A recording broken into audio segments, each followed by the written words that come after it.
Hello, everyone. Ooh, there it is. Okay, I was gonna say the thing came down, right? There it is. Wonderful. What's up, Melancholy Sharky? Same notification as I woke up right on. Jojo with that hydration. I actually just got done refilling my water, which is why I started a little bit, like 30 seconds later than usual. Derpy Noob, Alnick Sturgeon. See Alphin, Jaeger, Jarius as well. Hope everyone is doing well. Let's see if anyone's in the duel room. I see Sturgeon. I actually wanted to test Adventure Spright some more, though. Where is it? Here it is. I played around with the Synchro version of this deck recently, and I don't know. When Revolution Synchron comes out, it might be better, but playing with just the Synchro version has made me realize how good I think Adventure Spright actually is. So I want to test with it some more today. What's up? I Wish I Was Dead. Is that famous Twitch streamer I Wish I Was Dead? For those who didn't know, I Wish I Was Dead is in fact streaming these days. In fact,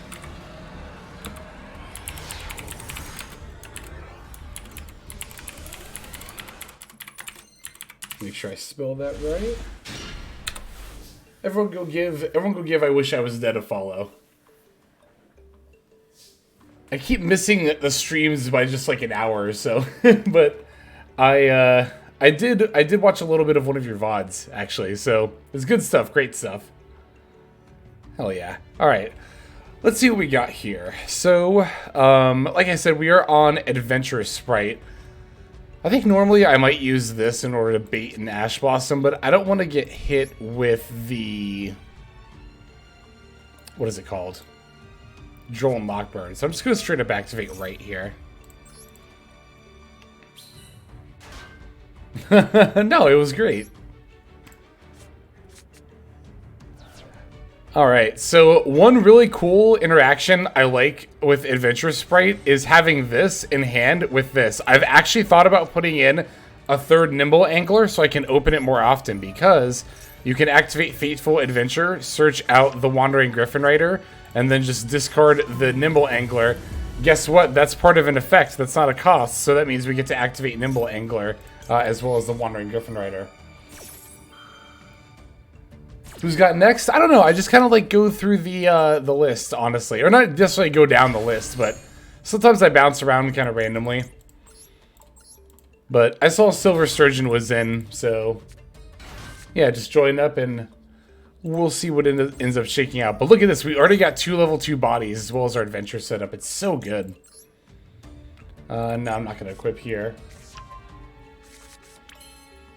The other cool thing about the Angler is that it's actually not once per turn. I'm just trying to think if I'm going to have another normal summon here. I don't think I am, because what I could actually do is normal summon the Enchantress and use that to make the sprint. And I'll just do that just to get it in my graveyard. And to like keep... I guess I could have specialed it too, actually. I should have just done that. Well, whatever. But then that'll keep another level 2 body on the field. Probably doesn't matter. This is probably one of those turns where I just don't use my normal summon. Because Angler isn't once per turn. This card is actually just insane.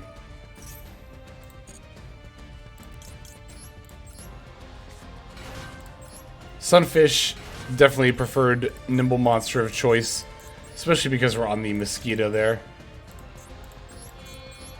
We're going to put Gigantic in the EMZ here, so that way we can put Blue in the main zone. And we're going to use Gigantic to make Elf anyway, so...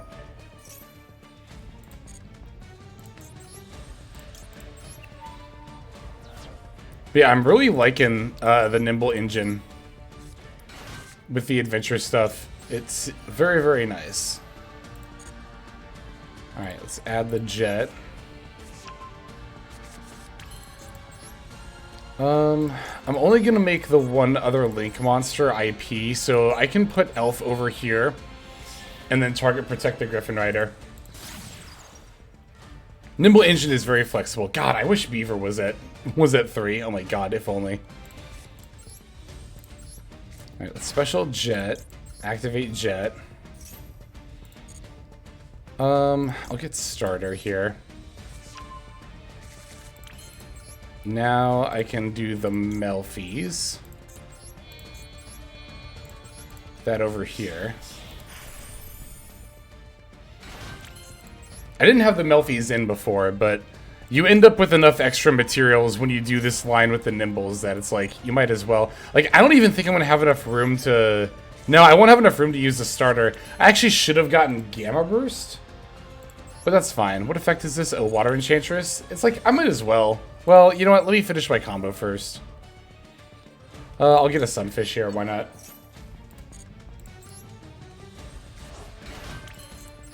And then make the IP.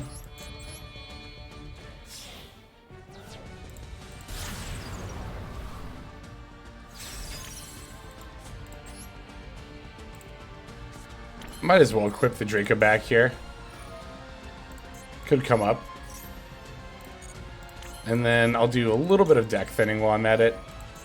See, I could have specialed the Water Enchantress, but the fact that I normaled her did not end up mattering at all. Alright, and then end phase, Caddy.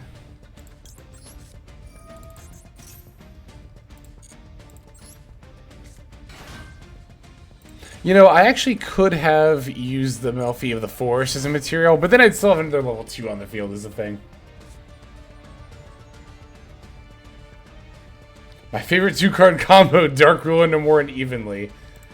Yes, board breakers are particularly good, especially stuff like Droplet. And, okay, we do start off with the Feather Duster here, which is slightly annoying, but it's fine. It's not that big of a deal.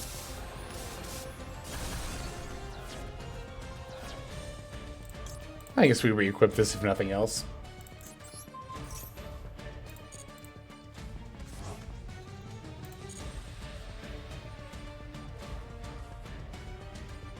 I guess to be fair, this line didn't get out red or carrot like into the graveyard, so we don't have the option to res those.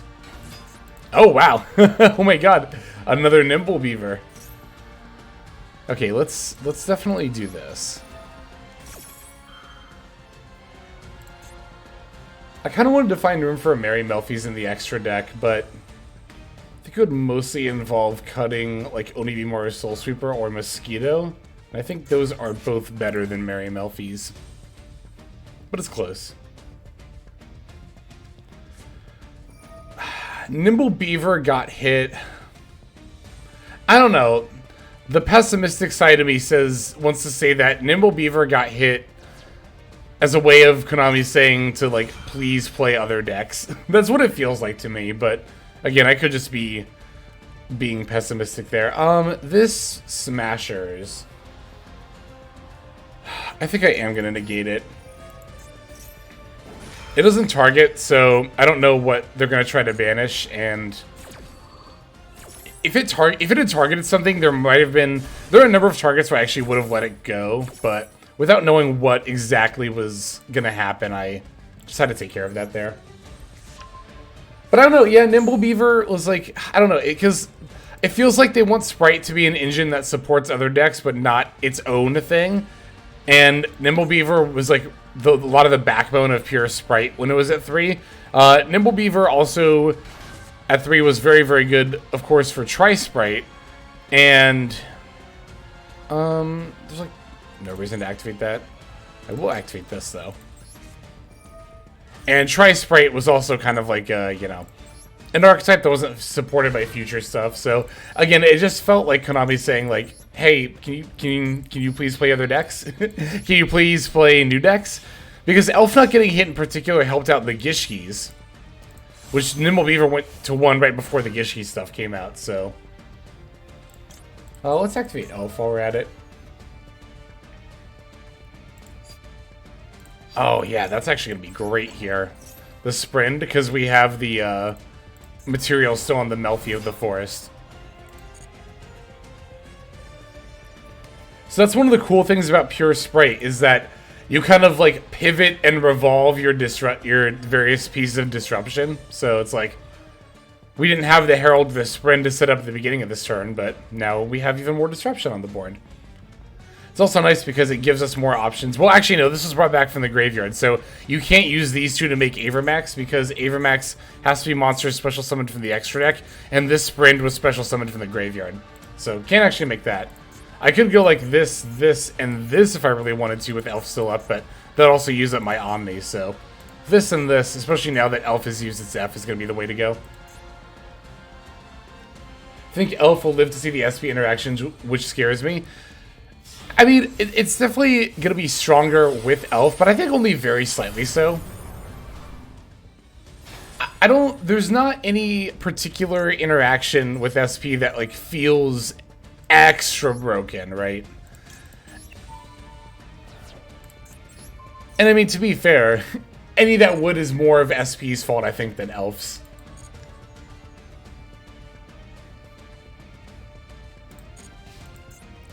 Alright.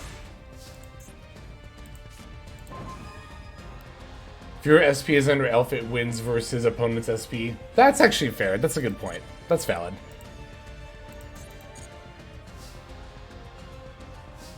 Gigantic into 3200 attack. Gigantic needs to have a what is it? It needs to have a Link 2 monster as a material. Or I guess any extra deck monster, not just a Link 2. Alright, let me turn these to attack mode. And if I just drop Gamma Burst, that should be enough to do it. Oh yeah, definitely.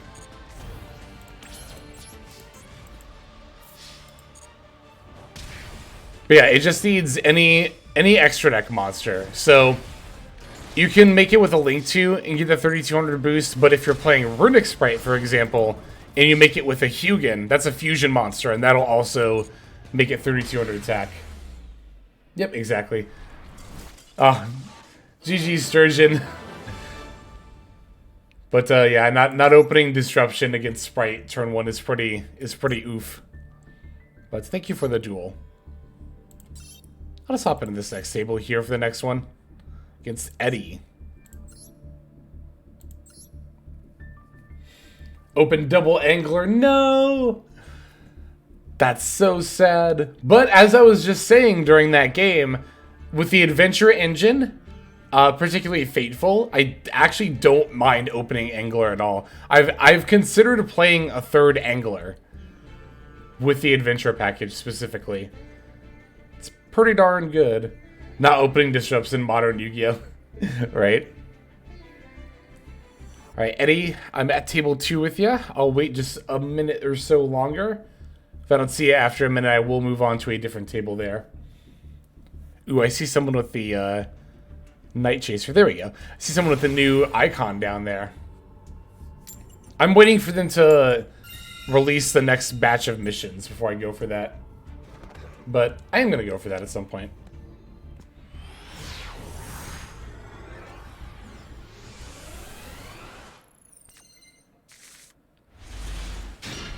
Angler trigger. So I'm trying to remember the wording. I think it is only off of an effect, but sending off a Fateful is part of the effect because you add and then you send the card from the hand to the graveyard. So, okay, like here for example, we can just start with.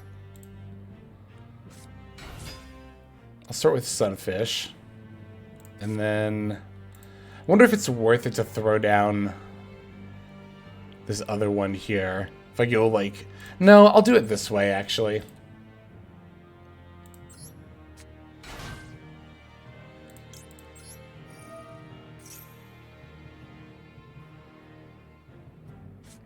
Okay, Ash Blossom on the Jet.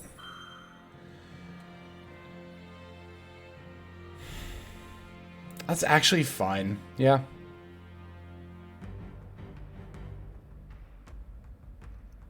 You have a Maxi too, don't you? I knew it, I knew it, I knew it, I knew it. I had a good old-fashioned feeling.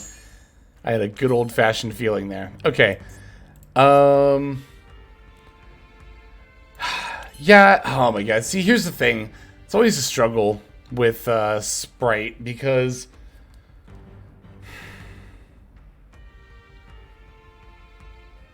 you can either choose to play around Nib or not here. And you end up with a better board if you don't play around Nib, but not playing around Nib is so bleh. Especially with that Jet not resolving. I'm just going to go straight for the Gigantic here. Well, actually, hang on. I'll throw this out first.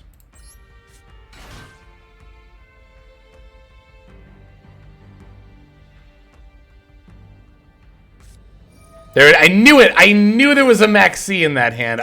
That's why I didn't use that call by earlier.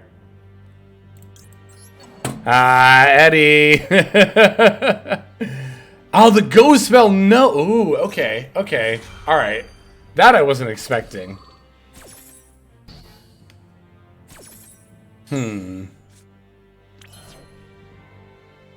That is, in fact, a hand.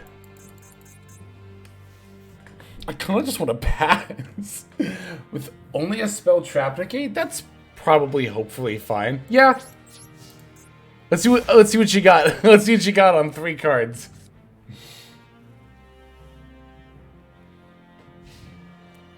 But yeah, that's like the exact reason why I didn't call by. Defensor, no!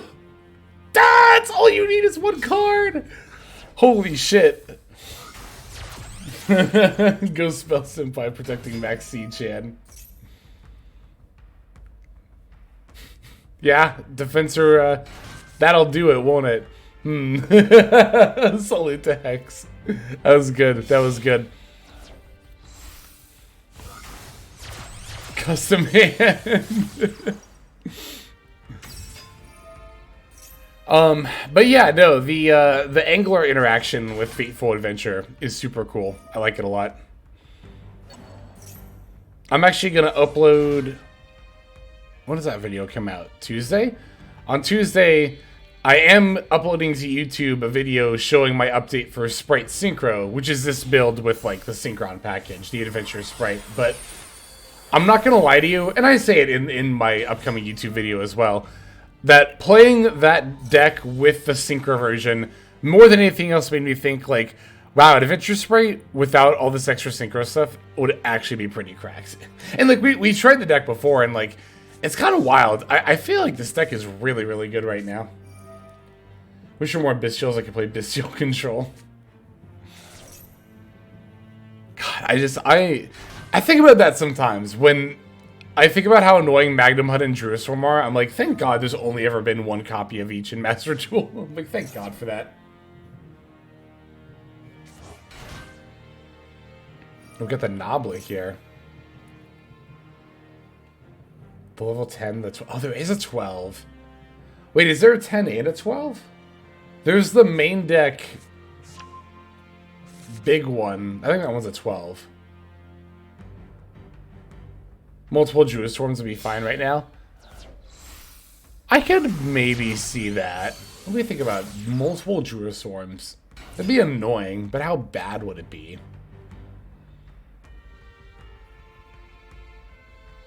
I don't know. Possibly, yeah. I could see that. Magnum Hut definitely should be at 1, though. I think Magnum Hut is definitely too good.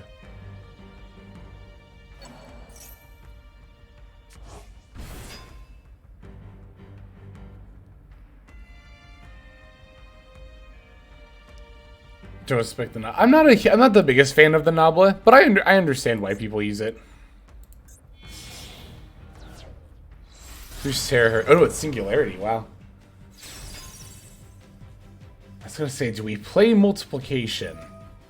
If we don't play Multiplication, there's a chance I'm not dead, but we'll see.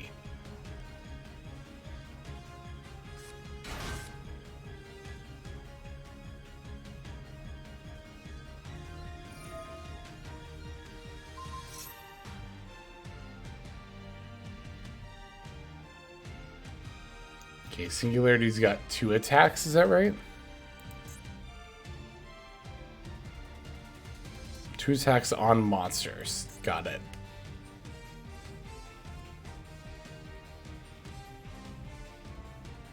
Love the Sunfish F. This effect has been so relevant in games lately. I had a game, again, coming up in the upcoming YouTube video, where my opponent maxied and I kind of just like set Sunfish and pass. But then I maxi them back on their turn and they battle in. And then all of a sudden my one face down monster is a bunch of level 2s. Like I have 3 level 2 monsters on board. And then they just kind of like pass back to me and I'm like, cool. And just kind of win with what I have on board. Like Sunfish is so good. Let me, okay, I want to...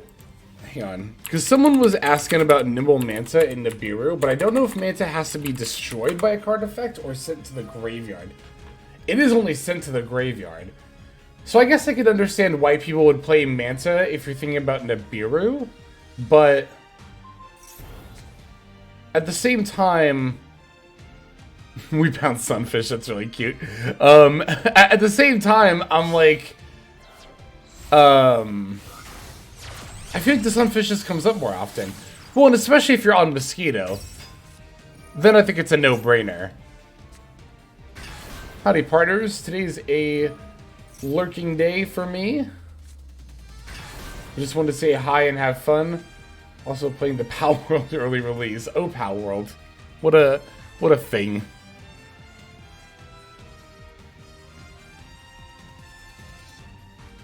Has anyone, I don't know, what do I think about Pal World? Do I think anything of that game? Not really. It looks dumb. I'm not gonna lie.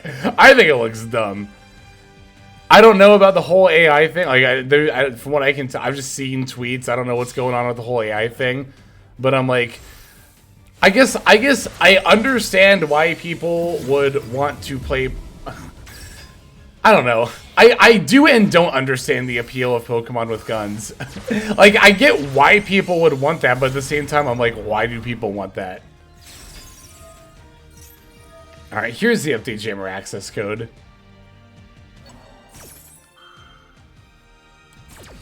Bird up once again.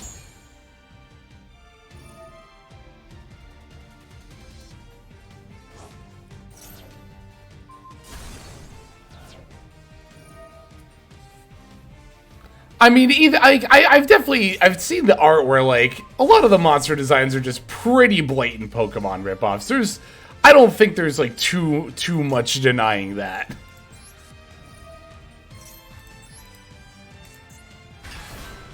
Sure, I'll summon the Griffin Rider here. Why not?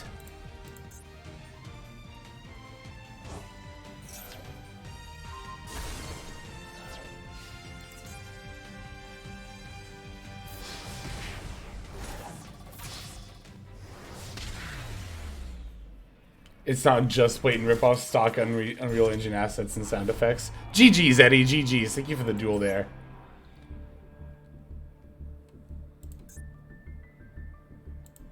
Thank you for the game. I was gonna say, I'll hop in with whoever had the Night Chaser thing here. It was Blaze. What's up, Hexbox?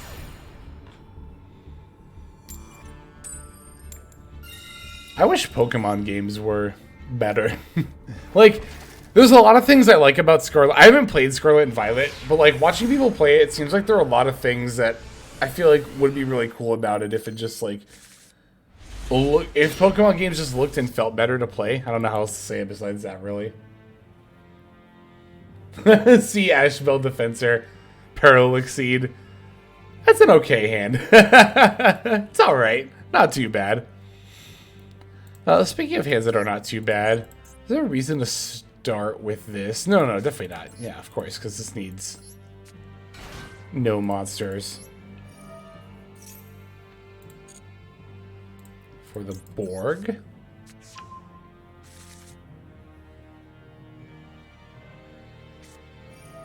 The sea. Well, we do have the Ash. Yeah, Gen 1 Gen 1 is a buggy mess. It's a very buggy mess. There's definitely not really any denying that.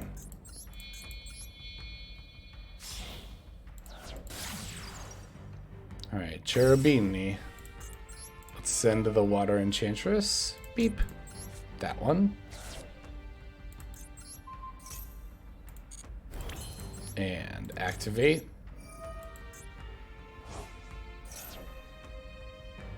That's a little unfortunate. But that's gonna be fine. We do have a level 2 monster and have not used our normal summon. So that's pretty much all we need to get things kickstarted here.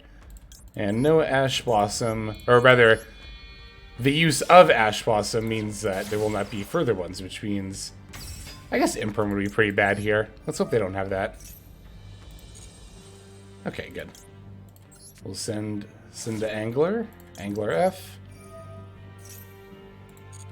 Another reason I love the Nimble package. It's like, if you can pivot into a Link 2, as long as you can just do that, you're gonna have a board. Like, that's all you gotta do. So yeah, we'll use the Sprint and the Sunfish to make the Gigantic. I'll make it here, why not? And that's what's going to make it 3,200 attack points.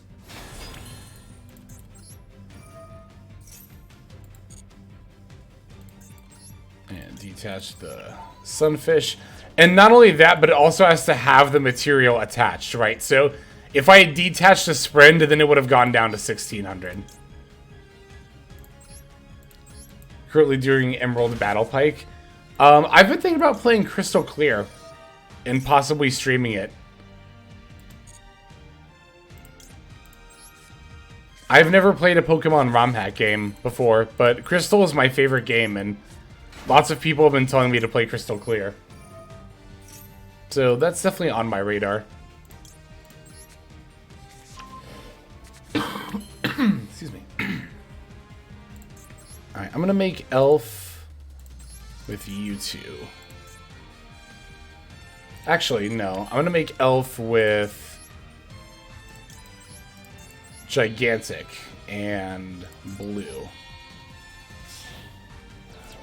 I want to use Gigantic because then I can use these two to make the Melfi, and then I can use the Melfi to make the IP. We'll put it in this zone.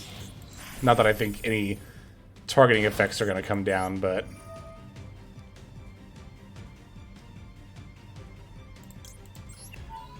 The open world conversion? I don't know much about it, actually.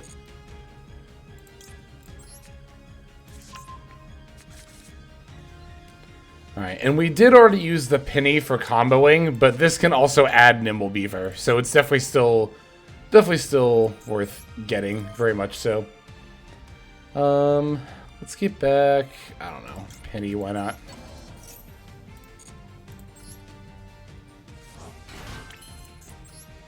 I can make IP.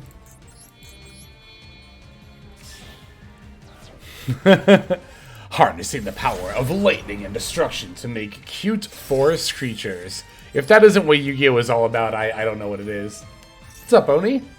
I hope you are doing well. Summon Carrot. I like having Carrot a little bit more than Red.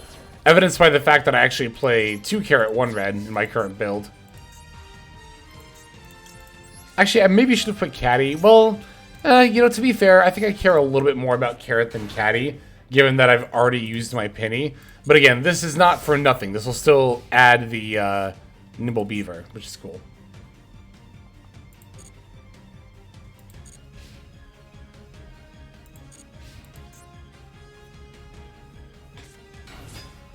Scareclaw, Reichart, eh? Do I want to bounce this now? I feel like I might as well. Monodium. Could be Monodium. Could be Scareclaw. Could be a number of things, actually. There's like a branded variant that uses Visas and Scareclaw stuff.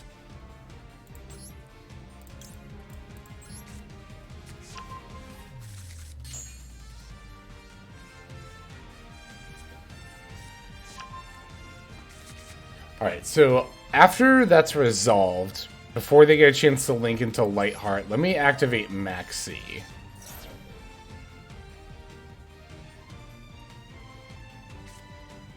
Crossout, okay. I've been waiting on the Elf activation to see if Called By came down, but unfortunately, Elf will not help with that.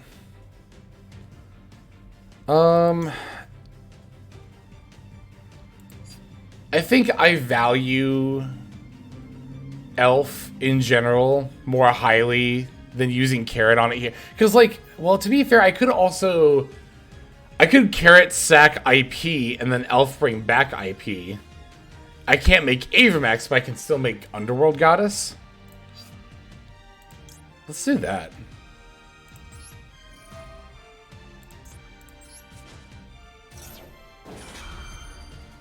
And also Maxi still resolves.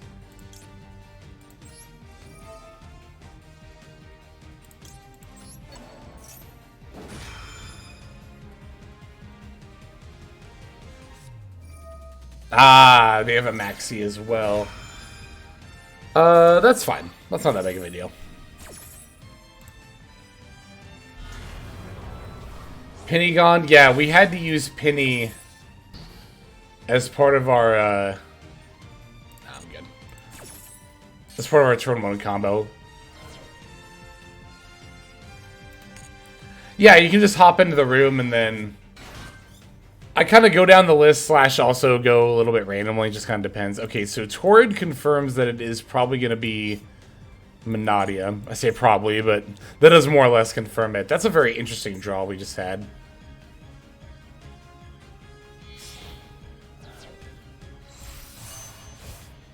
Ooh. Royal Trisukta. That's cool.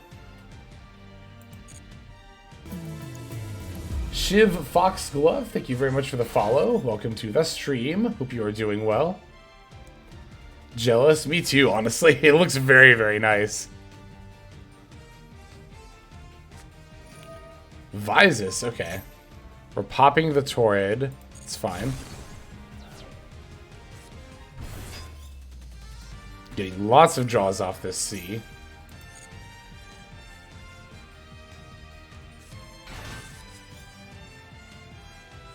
Yeah, Bale Grylls got an animation. Is it in the game already? Or is it just in the... I saw in the announcements, but I didn't see if that was like a... this is gonna happen, or it's already in the game. It's already in the game? That's cool. Cool if true. Okay, so here we have... this is interesting. I kind of want to IP right now. Like, boom, boom, boom. And then if I take this... Yeah. I'm doing it.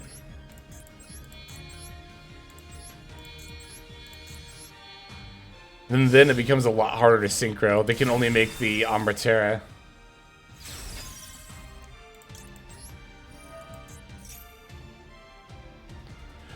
That's interesting. But no. Not yet. Getting these doesn't really do anything, but again, just removing that level 4 non-tuner.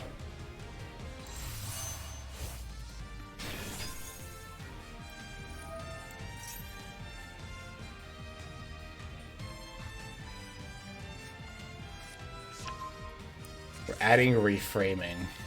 Okay, I think... yeah, we're gonna do this now. I have enough cards in hand. And this stops the Lightheart from adding Reichphobia and going into more lines that way. What do you think of Vendread lore? It's pretty neat. I thought the solo mode was good. Ah, Royal Lightheart 2? Jealous! Oh, that's... okay, that's, so we're gonna battle over the goddess. That's cool.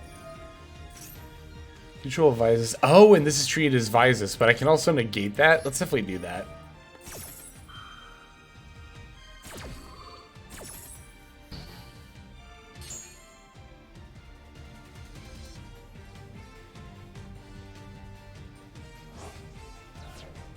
Will they have the Royal Vicious? Nah, it doesn't look like it. Oh, this isn't lethal, is it? Shit, I think it is. Oh, no, it's not, thank God. Ah, because this was made with IP. Thank God. Thank God that was made with IP. That would have been lethal otherwise.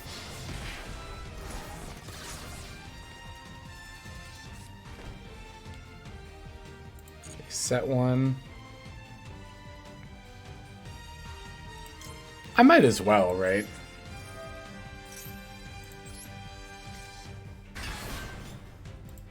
Oh, I guess I missed out on summoning that, to be fair. But it's like not that big of a deal.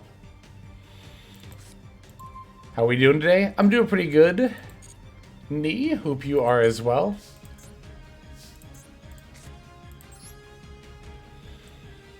Hang on. I might actually need to do this. Although, we know that's reframing. So if we know that's reframing... Ooh, what's the best way to go about this? Okay, I think we do it this way. We are in fact playing... We are on a Spright adventure.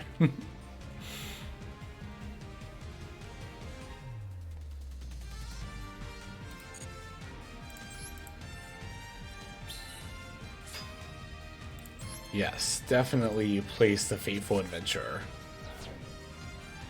Okay. With that established... Yeah, I think I was thinking of doing the ladder there.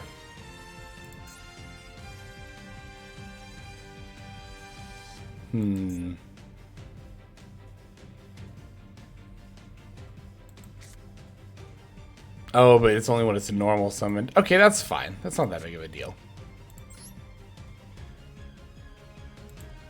What's up, Elemention? Games have been going pretty well. Having a lot of fun today. Hope you are as well. Alright, yeah, I want this. Equip a card. Yeah, actually, let's do that. You know what? What is the wording on reframing? Let me read it.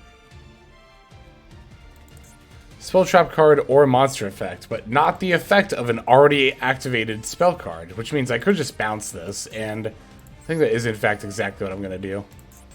Not have to worry about it. Okay, that's off the field.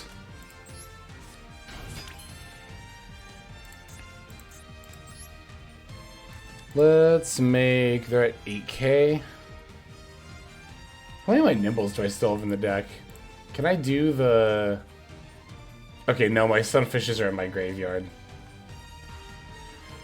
Okay, in that case, let's... Wait, what's all in my yard again? I have Jet and Blue. Alright, let's use Elf, or make Elf using these two. Playing Nichuria Madolche? How's that been? Hope you've been having a good time playing that. Give me Jet.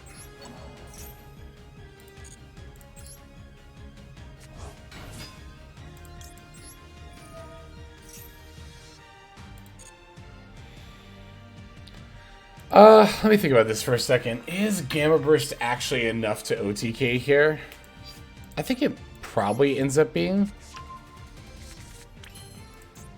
So let me think about this. How much damage do I have on board right now? Only 47, but we're definitely going to go for Gigantic. And then we can Gigantic for blue and blue for another Spright. It should be lethal.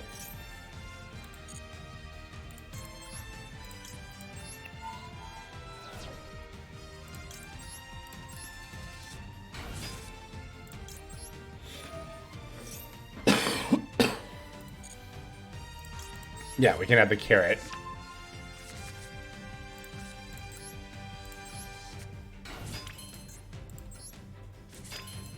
Okay, we have 9,300 minus 55 is about... Wait, so actually, these two will always go in directly. This... Actually, hang on. This will boost by 1,400. So these have to crash. This battle's over here. That'll be 4,000, 5,000, 64, 66. This is exactly lethal. Hang on, I'm pretty sure this is exactly lethal. So, like, I start by going here. Declared battle. Damage calc.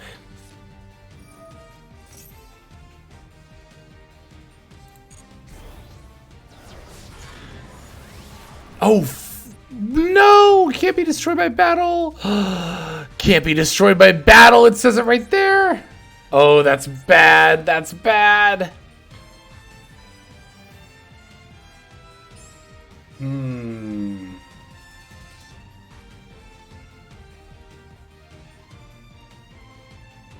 Oh, that's bad.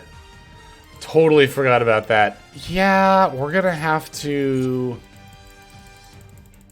Let's go to main phase 2. I guess I'll just Soul Sweeper it. 2 locked, so I can't go into Zeus. It's pretty brutal. Yeah, I guess I'll just Soul Sweeper it.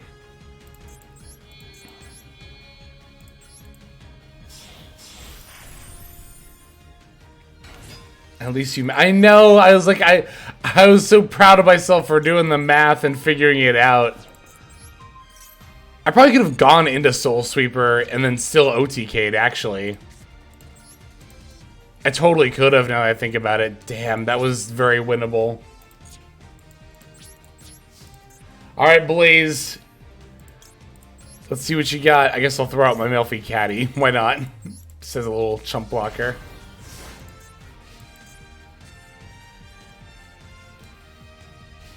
Damn, that was winnable. If I had just gone into the Soul Sweeper, then I could have easily Gale Burst for lethal. I should have thought about it for like 10 more seconds. I might have remembered that Amberterra, or not Amberterra, the other one. Let's see. This I am going to Ash Blossom. That Vicious Astrolaud, yeah, it can't be destroyed by battle. It's fine. It's not like Monodium has infinite follow. Yeah, you know. It is what it is.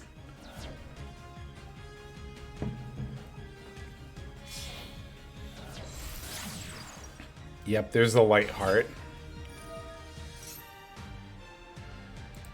I don't have any beast monsters left. There's kind of not a point to activating that. But do I want to use this? No, I'm just going to do this.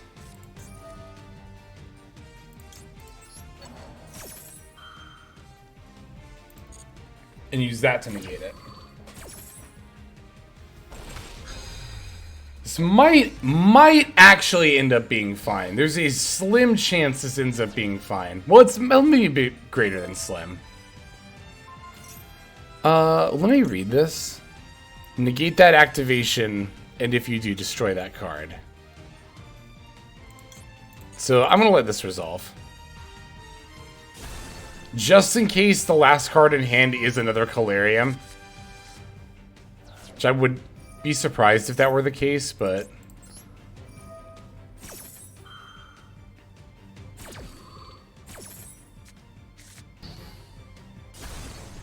If the last card is a Rimheart, that would be... I was going to say that'd be legit scary. Alright, this will put their... Yeah, Vicious Astrolaud back, but we can just...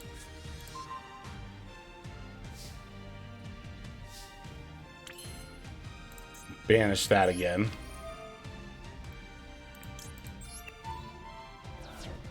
Oh, that's right. We bounced for framing, didn't we, or something like that? Yeah, I think we do know it's for framing. Oh yeah, we did bounce for framing with Draco back. We know what it is. But yeah, this will be enough to do it, right? I just had to double check there for a sec. All right, GG's Blaze.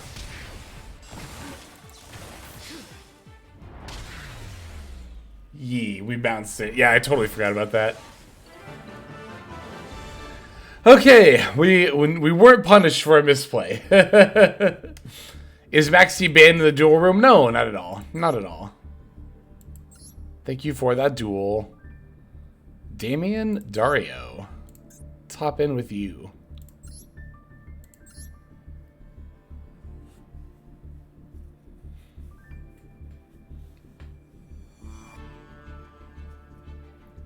Nah, there's no restrictions on the duel room. Cause I don't know, I like because with duel rooms I usually bring a deck that I want to test in general. And I feel like there's no point to testing like without Maxi or something, right? If you intend to bring the deck to ranked ladder in or tournaments to see if it does well. Unless of course you're playing specifically in a tournament that you know, bans Maxi or something. You can bring anything, even stun decks. You could bring a stun deck, yes. Alright, with only Ash Blossom, if they start with Motorbike, I like to use the Ash just to see if that's somehow enough. Every once in a blue moon, ashing the Motorbike is enough, but Ash in general by itself is typically not going to be that useful. So, yeah, they had the Wakaushi anyway, exactly. So, with Motorbike and Wakaushi, there was never going to be a point where Ash Blossom by itself was going to be enough to stop, you know, whatever they were going to do here. But, again, every now and then, once in a blue moon, you can Ash some Motorbike and it's fine.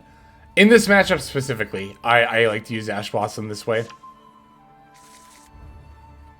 Sand is definitely not great. I mean, you know, having the Ash Blossom, having any amount of interaction going second is fine, but when it comes to, looking for follow-up, it's a little bit dicey here.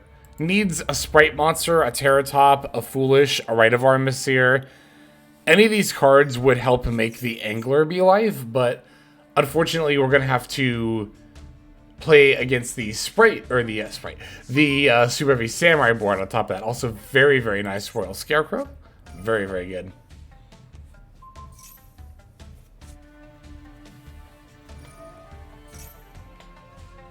I think Ashing Genius is better. It's guaranteed one less Omni. Well, see, there is a debate to using Ash at a point that will guaranteed affect one part of their inboard. It's like, that's like the ultimate risk versus reward thing, right? Like, Ashing Genius is like the super safe line to make sure that they don't get the Omni. But like, there's also, again, there's the world where they only have Motorbike, and Ashing the Motorbike stops their whole board. And I like taking the gamble. I will say with Motorbike, it's particularly easy for them to have follow-up anyway, because then they're not doing like a once per turn. Well, to be fair, let's see. The best one to use Ash against would be Wakaushi, right? Because they Wakaushi in the scale, activate the effect, place the Benki, and then you would Ash the big Benki effect. But that also still doesn't use their normal summon, or the Wakaushi effect. It's like Ash, that's the thing. Ash is just not good against Super Heavy Samurai, period. I fucked up, you might be fine.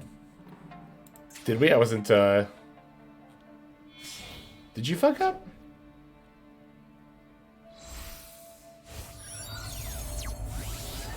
I wasn't paying attention. I was just rambling about Ash Blossom versus this deck.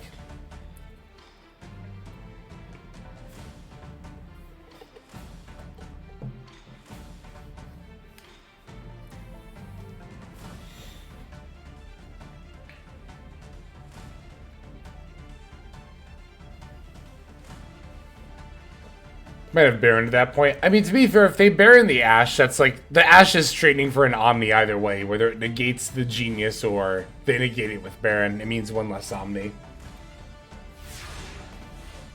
Oh, because we don't have a soul Peacemaker. Oh, that was a terrible draw. It's not gonna matter. It's not gonna matter.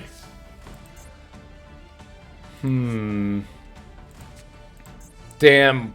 We had an opportunity, but it's not gonna matter because we got like the actual literal worst draw we could have. That's brutal. And we're definitely gonna destroy this. I'm like, what if I'm just like, well, if I top deck Terra Top, then I could just normal a 2 alongside it. Yeah, fuck it, whatever.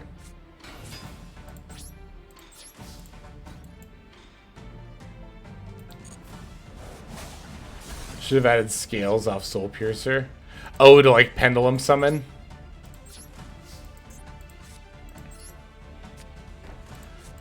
You could have also done Soul Peacemaker to sack the Scarecrow, to special the Scales from deck, which would have effectively been the same thing.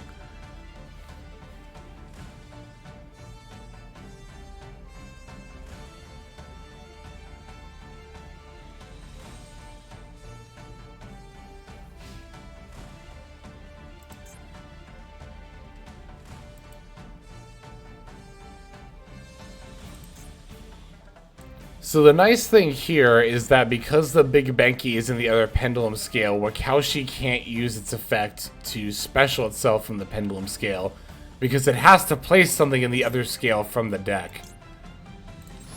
I'm absolutely gonna call by this.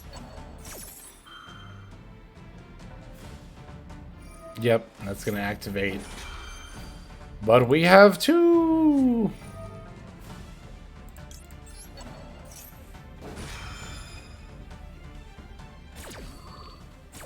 Okay, so no Soul Piercer this turn. To double call by. Listen, our hand sure as hell didn't have plays. It had to have something in it.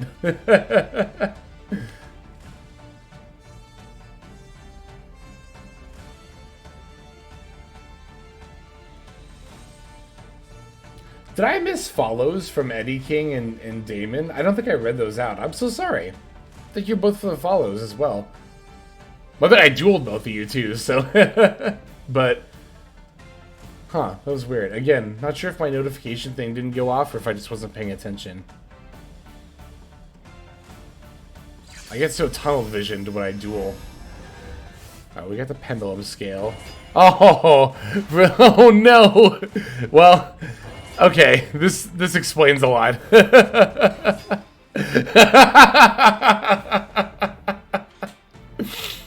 Wow, that's okay. I was gonna say that's a 4 material Apo right there is what that is.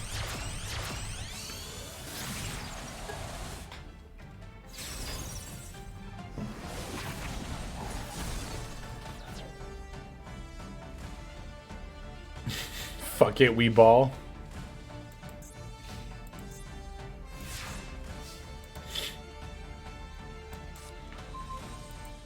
Yeah, I think Apo is just not tokens. Oh, but no! It's too late!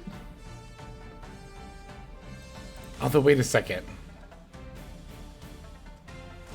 Alright, well, we're gonna do this anyway. We always do this here. I think we add this one still and pitch this.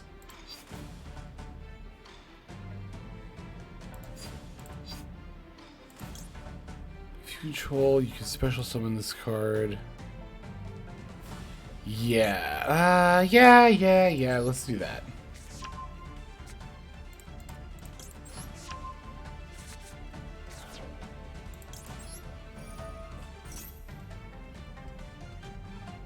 Yeah, we still have the full adventure set up here.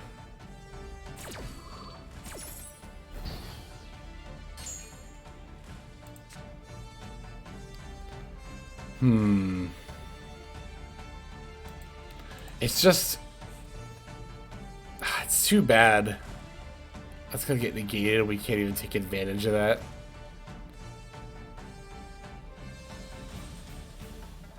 I kind of want to just pass here and not use this yet, because it's gonna get negated for like nothing.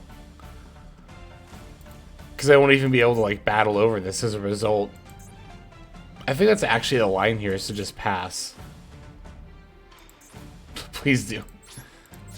I'm just gonna pass. They don't have a 6 Sam, hopefully. I mean, 6 Sam. A super heavy Sam. They can't summon the Wakaushi. Please just enter battle phase.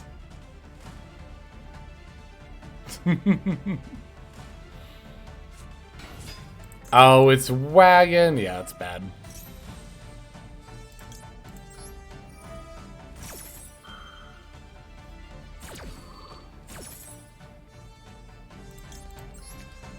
Yeah, because even if I had like normal summoned Penny to add the Draco back, it's like there's just no way of getting to the right of our Messire.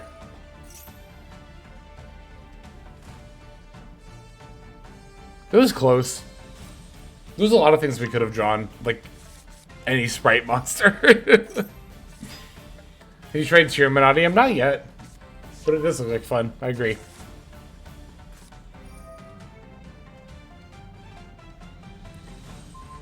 Haven't gotten Nature Build MD yet. From your testing on Dueling Book, it's looking spicy. Or from the testing on Dueling Book. Hell yeah. Yeah, I saw that list on Master Duel meta. Thought it looked pretty spicy, so I thought I'd try it out. Monodium with Promethean Princess Elf and Tord to help one card combos. That sounds cool. I watched Trishula's video about Monodium combos today as well. It was very informative.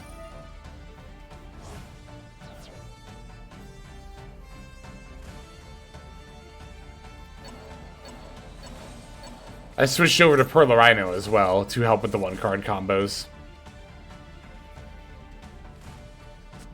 Because if you have Perlarino, then Calarium becomes a one-card combo. Because you can Calarium for Rim, Rim for Meek, and basically when you summon the Amritera, where you would normally add Calarium to Calarium for Vysis, then you just add Perlarino for Vysis instead. And then you link for Lightheart and go for the Phobia, etc., and do the rest of the line. Hope they have a reprint pack with tier. That would be pretty interesting if they did that. I mean, they did the reprint pack with MathMech. I wonder if they'll do that more often. I feel like that was a good idea, the reprint pack. They will have... There was that leak for the Alt Art Ash Blossom, so they could do a reprint pack with that.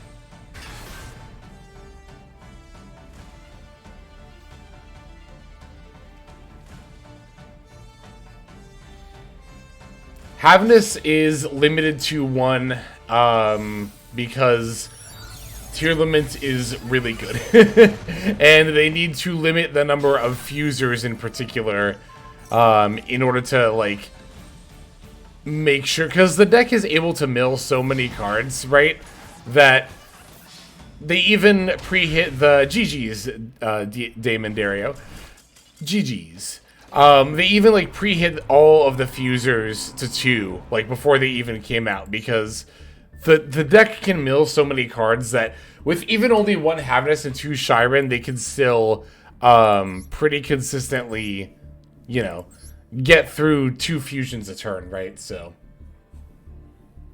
there's no Merly to hit, exactly. And I do think that ended up being correct, the Merly ban. Alright, we're going second against Shiv Foxglove here. Then they went for Agido and Kelbeck. Good, frankly. The Ishizu cards were definitely a mistake. They are far too good, in my humble opinion. Mill 8, feel great, exactly. Exactly. Normal summoning Dionea. That's gonna definitely warrant a maxi from me before we link off into Sarah. Ah, but we have the Ash Blossom.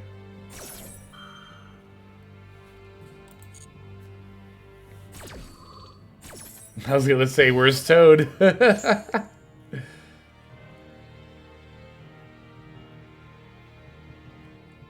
Konami couldn't see a Shizu winning anymore.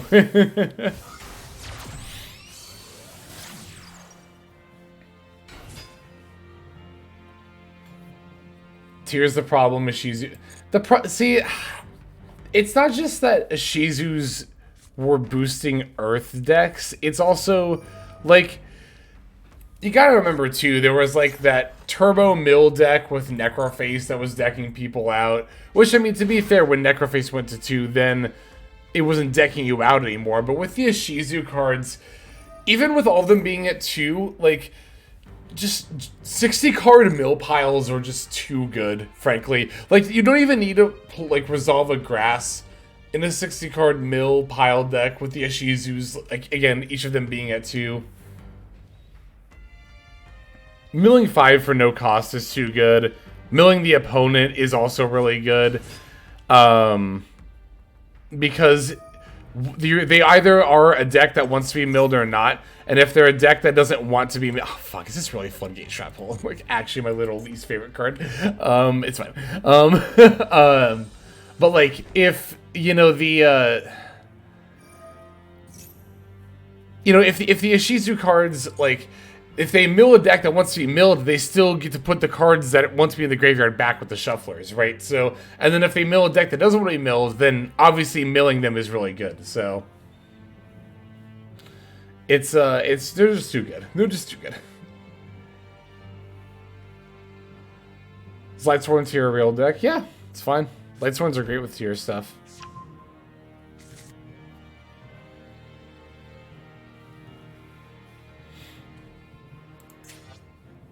Time Space Trap Hole. Special summons a monster from the hand or extra deck. Well, there's just not going to be a whole lot I'm going to be able to do into this board. Curious is legal in Master Duel still? It's like fine. I think it's fine though. I don't think Curious does anything oppressive.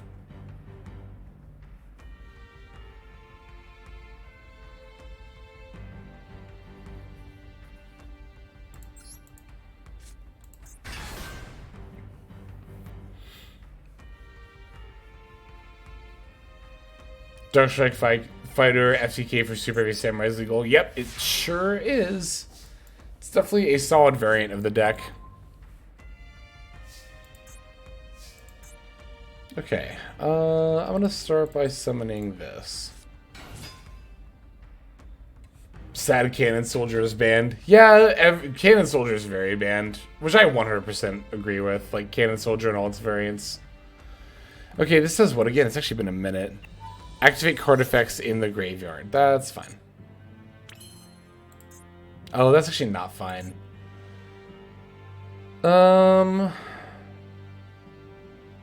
That's fine enough, I guess. I'm just gonna do this. No Angler, yeah. Cannon Soldier is level 4.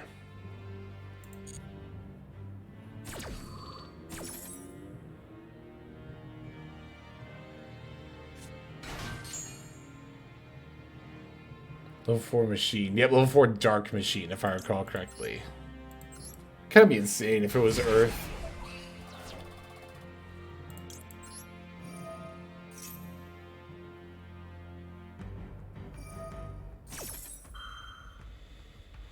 Yep.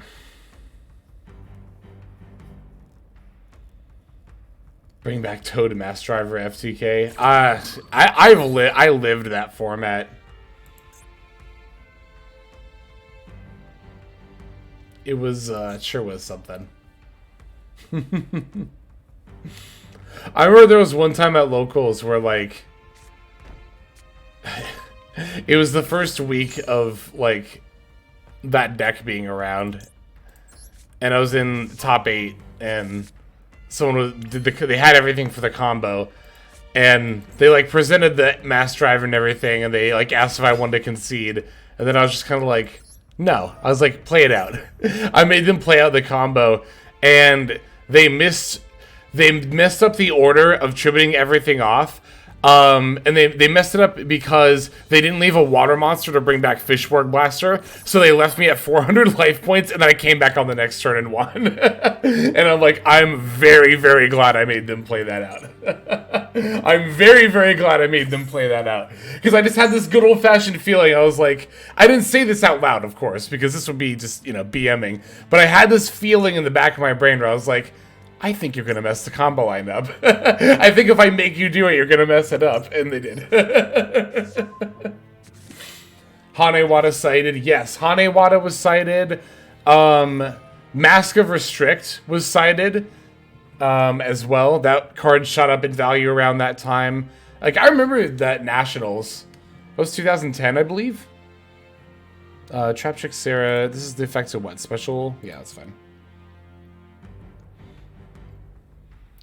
Yeah, Hanewada and Mask of Restrict went from like 50 cent, you know, back of your trade binder cards to like $10 to $15 a piece because they were sided against that deck.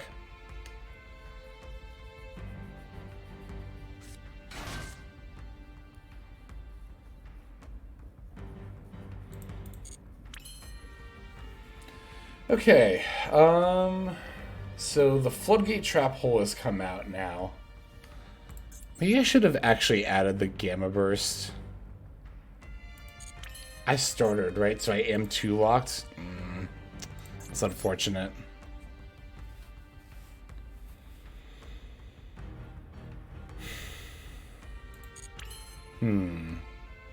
Still turn this to attack mode.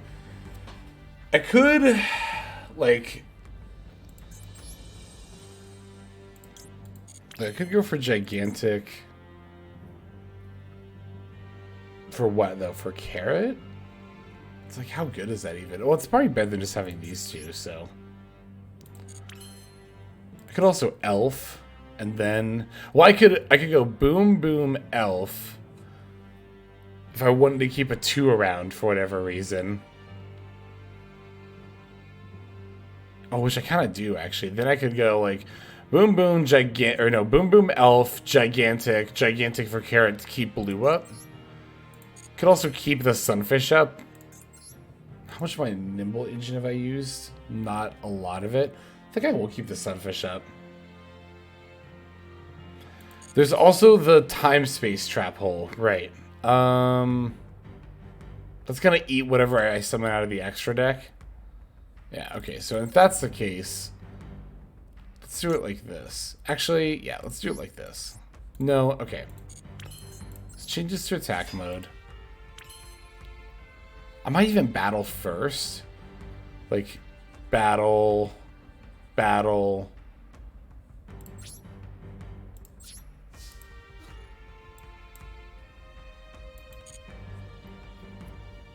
Twin Sprite's still decent? Yeah, definitely. Twin Sprite's still a great deck.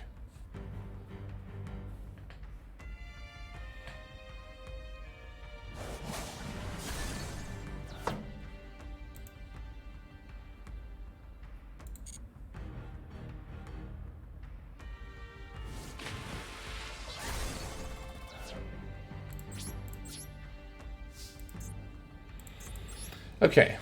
Now that I've done that, I'm a lot more comfortable doing... yeah, this.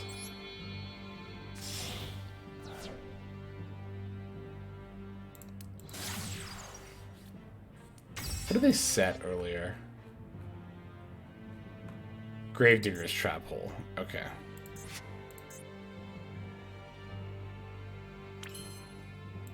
That's interesting. We didn't activate Time Space Trap Hole. That's when I summoned from the extra deck or the hand, right?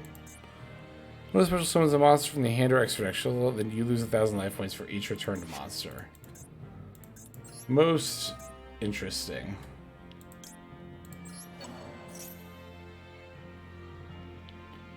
The alt-art leak that I saw or heard about was Ash Blossom. Which, you know, it was one thing to get the alt-art IP and Unicorn that were 1 copy each for the extra deck, but a 3 of, that's going to be pretty brutal to try and pull for if that's something that you want. And I'm like, is it though? You know what? I'm going to do it this way. This just seems a lot smarter.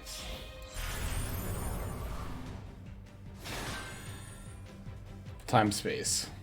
Yep. And the face down is what again? Gravedigger's Trap Hole. What do these do? Unaffected by the effects of Trap Hole cards, normal summoned. During the main phase, if you control trap tricks. I'd like to get rid of... Hang on. Sorry, I gotta read Gravedigger's Trap Hole one more time real quick. Your opponent activates a monster effect in their hand or graveyard, or when your opponent's banished monster effect is activated. Okay. This is fine. This resolves.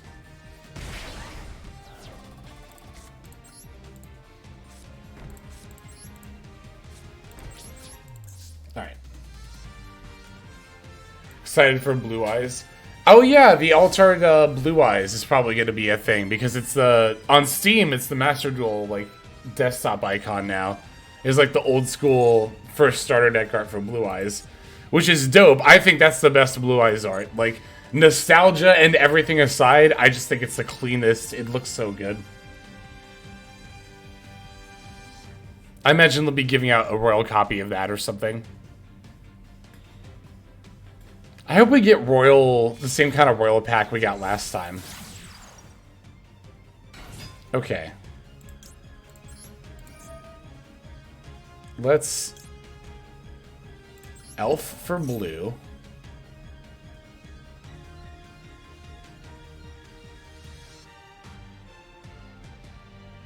You still have yours from the first Kaiba deck? Hell yeah. Bouncing that to set, that's fine. You're bouncing this to set another one from your hand? Okay. That actually makes me more confident in the play that I'm about to make. Well, they could be setting the same card, to be fair. Okay, I'm going to get back blue. Right.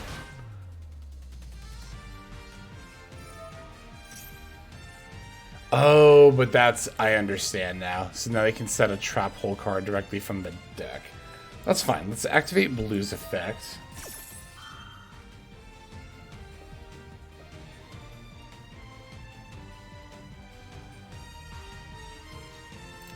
Okay. I'm gonna get Carrot, for sure. Definitely gonna get Carrot here. And then what's Sarah gonna set? Yeah, I totally didn't even think about Mantis triggering Sarah. It's gonna get the Holietta.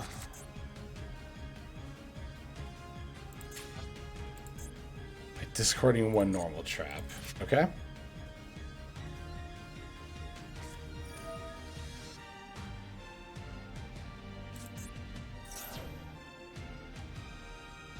When trap card is activated, you can set.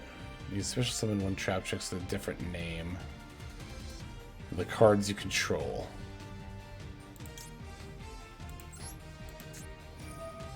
Okay, discarded the Gravediggers.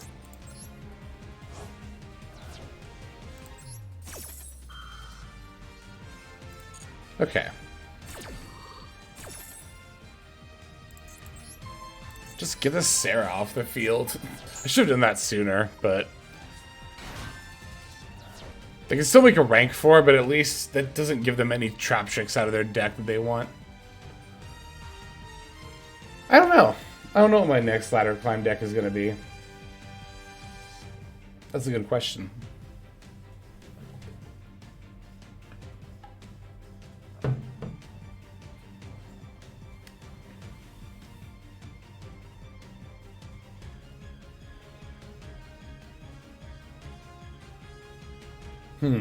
Yeah, I've kind of been thinking about that myself. Like Monadium, I want to get better with Monadium.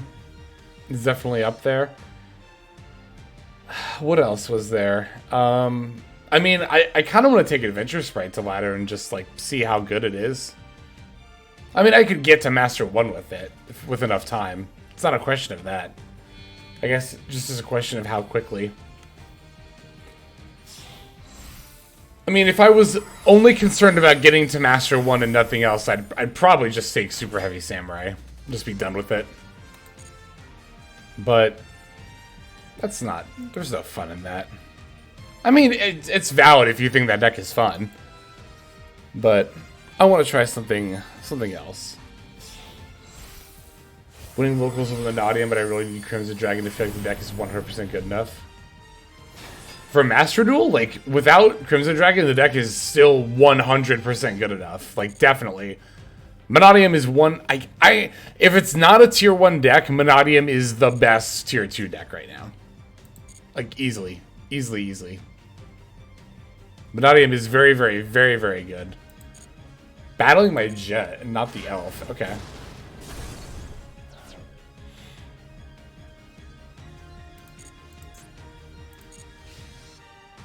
What the last face down is.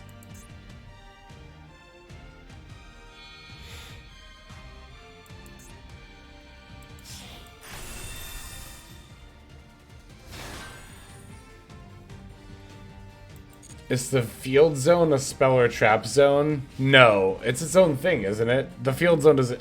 I don't know, actually. I'm pretty sure the field zone does not count as a spell or trap card zone. But I don't know. That also kind of depends on the card. Well, it wouldn't really depend on the card. No, it just has spells in it. Yeah, okay, that's kind of what I thought. That makes sense. Too bad I already used Smashers, but you know what? This is fine.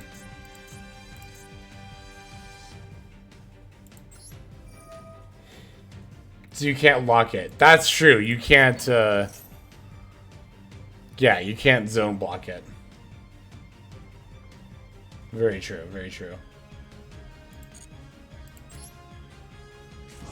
Alright, we've got the Jet. Jet F.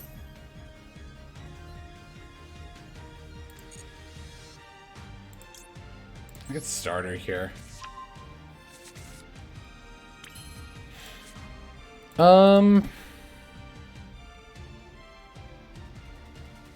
So, okay, if I normal summon... Okay, if I... Wait, hang on, let me think for a moment. Overlay... That would be cute. I'm just trying to think of a way to use up the Zeus's materials. Yo, that is an Ulnar raid!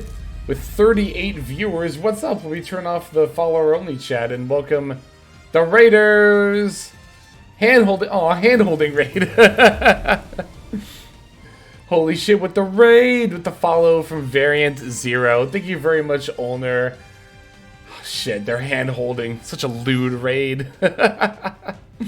What's up? Hope you had a good stream. Welcome on in. How are you doing? Showed ungloved fingers. Oh, what the fuck? For free? That's good. That's good. We are doing some viewer duels today. And I was just trying to figure out how to handle this Zeus. I think I'm going to threaten to give it the smackdown here. I'm going to go into this 3200 gigantic, pulled IRL cards for my Christmas gifts, and played some of the event. Chat got some free fingies. That's good, that's good. Well, I hope you had fun. I hope you had a good stream. I hope you... Did you pull anything cool from your Christmas packs? Hope so. Hand-holding, that might be a bit much for Twitch, I don't know. Who is Futurama? Oh, love Futurama.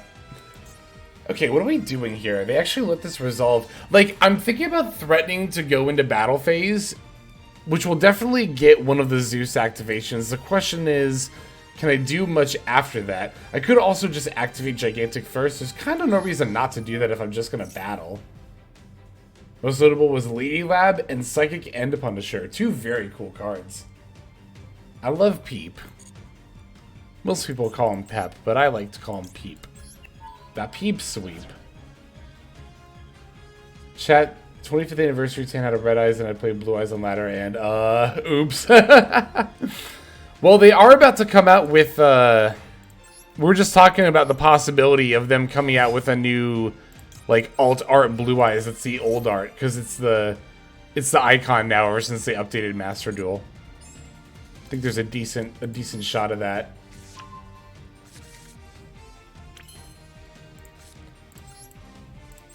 Okay, so now we can throw down the red. Now I feel a lot better now that red's out.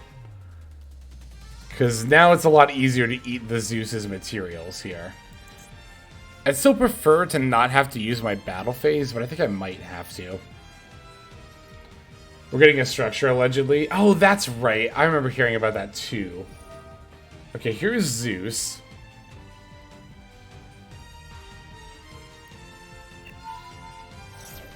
Yes, we are allegedly getting a structure. I believe we're also allegedly... Yeah, I'll do this.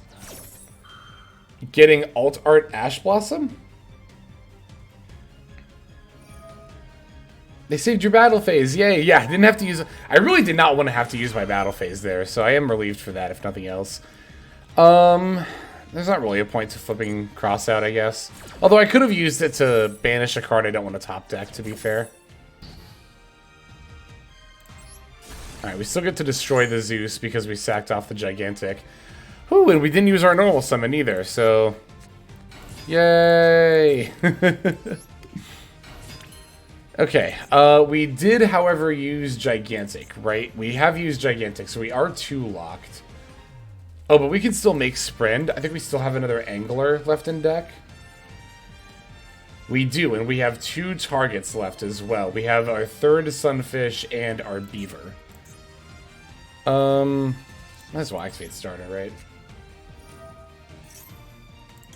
Okay, another Carrot is our last card. Okay. That makes me feel better about using Carrot as a material here, so... Let's make it a Sprint.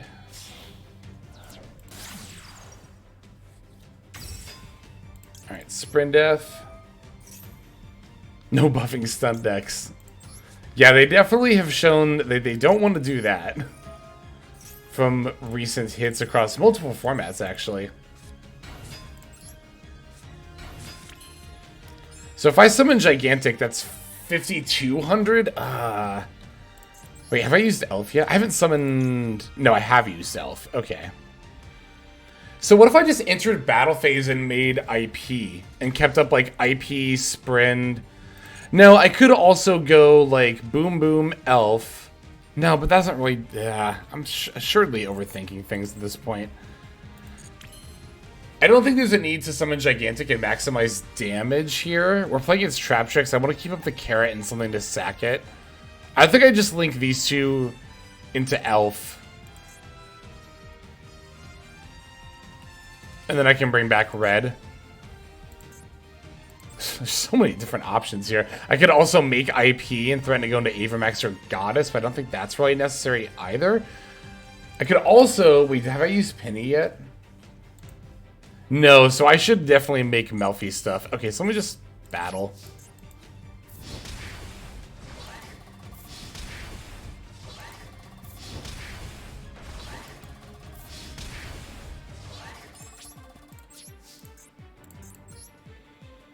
And am I just going into the Melfi?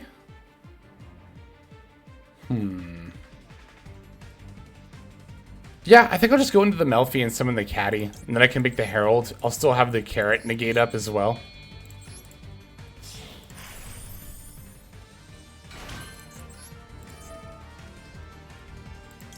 Too bad I can't add Beaver anymore, but that's fine.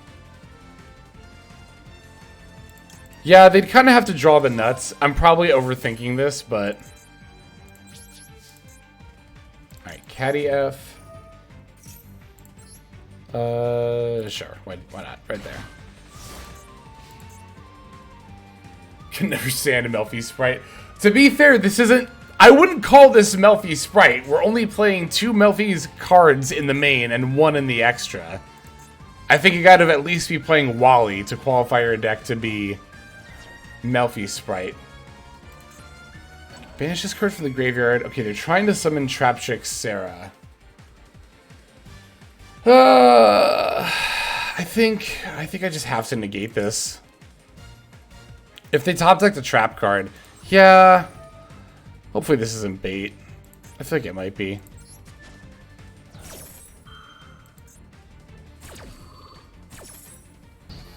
But I can so see a world where I don't negate this and I regret it.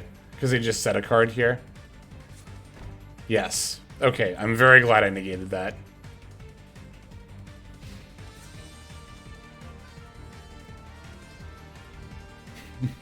What is this battle phase? Is this actually doing anything? Or are you just trying to scare me?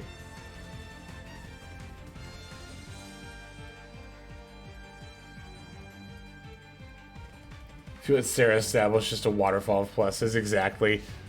It's like if I think the most likely thing that they'll top deck is a trap card, then it doesn't make any sense to let that resolve there. Foolish Burial. That's cute. We could Foolish Water Enchantress.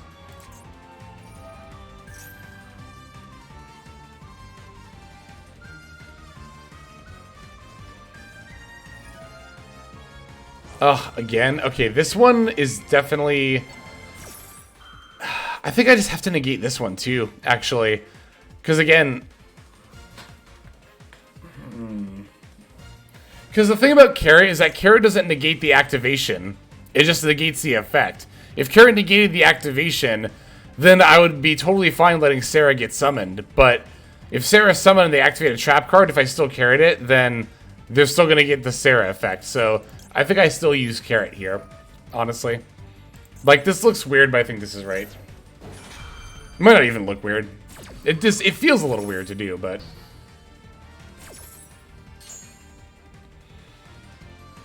Okay, yeah, we're just gonna bin the Water Enchantress here.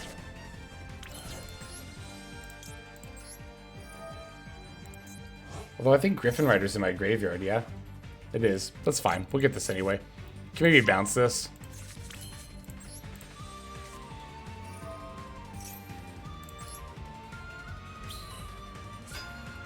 Place, yes. Summon F. Equip, yes. On you, we'll put it here.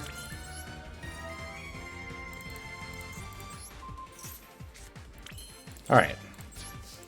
Doesn't know she's about to get torrentialed. There's a world where that could have happened, but...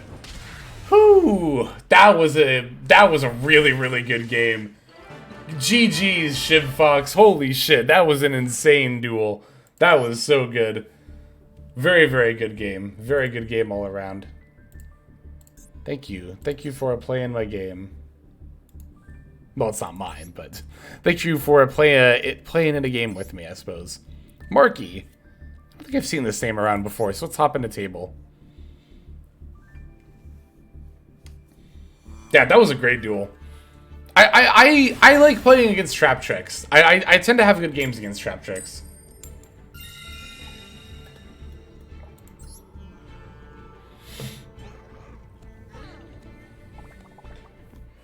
I swear I beat Trap Tricks like 95% of the time, but every duel feels like they're so close to curb stomping. Yeah, no, definitely. Like, every Trap Tricks game feels close. They always feel close. I agree. Wow, opening both Angler is not good. I don't mind opening one. Both is a bit much, but we're going to have to make it work. Unless we get Max Seed. Okay.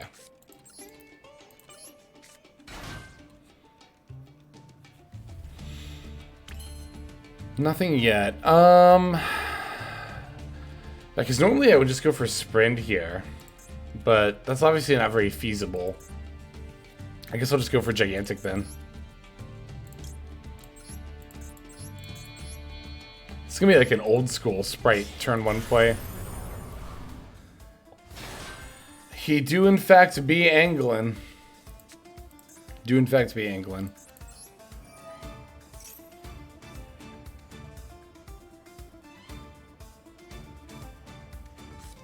There's the Ash Blossom. Okay. Well, unfortunately, that will, in fact, probably just be the end of our turn. But we have a couple of things in our hand, at least. May I ask your pronouns? Absolutely. I use they, she pronouns. So they, them, or she, her. However, between those you would like to refer to me is all good. Stay hydrated. I think I will. I'm kind of in a low energy kind of mood today. It's been that way all weekend for me. I might honestly... God, I really want to get to that export of Final Fantasy, but... I might just do viewer duels today. I might just go on a little... Because I was going to do like 2 hours viewer duels, 2 hours Final Fantasy. I might just do like 2.5, 3 hours viewer duels today instead. We'll see. We'll see how I end up feeling. Wish I opened Ogre against you instead of 2 Max C. Ugh, yeah, the 2 Max C would have been a little bit brutal. Or, I mean, was a little bit brutal, rather, to, yeah, have that dupe hand trap there. Character model is very pretty. Oh my god, thank you. I really appreciate that. I drew it. I did. Crusadias? Yeah, it's looking like it. Normal Arborea for the Magicist, and then Mech Knight, Indigo Eclipse. It's a Mech Knight and Crusadias. It's a Mech Knight Crusadia.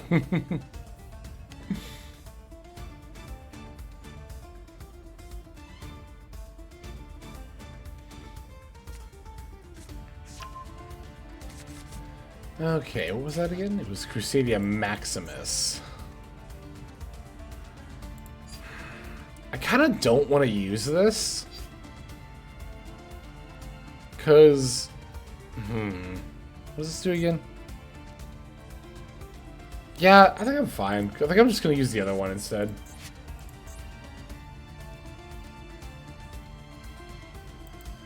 Knight, my knight in shining armor.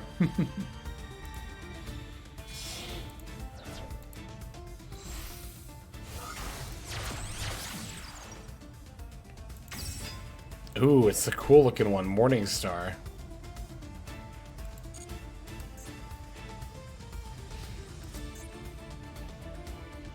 What does this do again? Discard a 6, somebody can discard blah blah blah.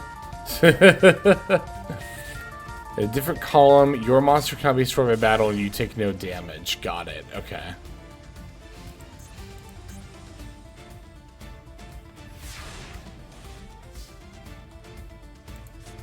Nope, no nib. Looks like they pretty hard played around it.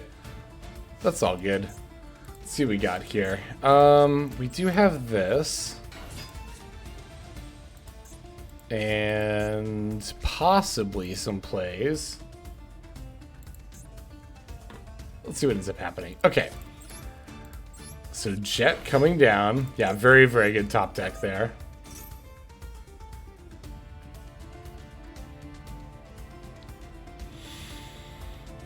I guess we'll Elf maybe after this? We'll see. We'll see what happens. Wait, what is this? World Legacy Secret.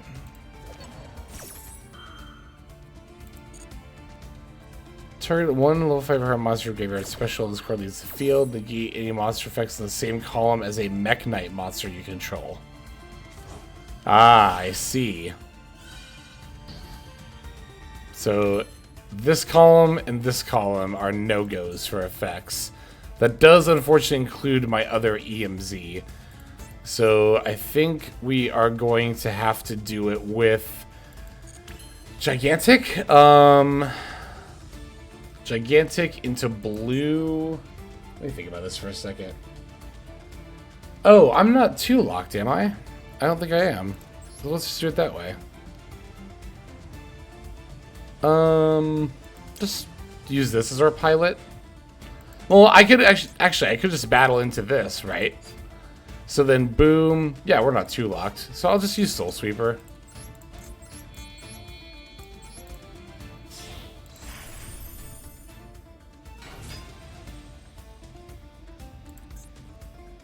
Mech-Knight monster is a different column. Monster can be destroyed by battle. You take no damage. That's fine. I don't care about that. Gate monster effects that activates in the same column as a Mech-Knight monster you control.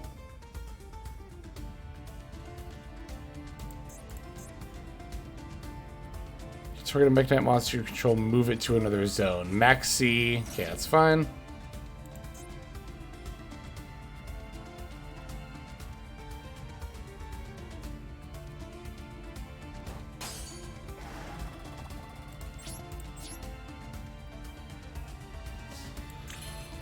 The question here is, do I want to trade Droll Mockbird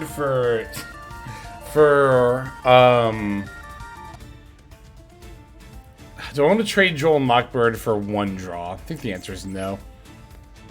If they have Nib, they have Nib. It's gonna have to be fine. Also, this attack mode.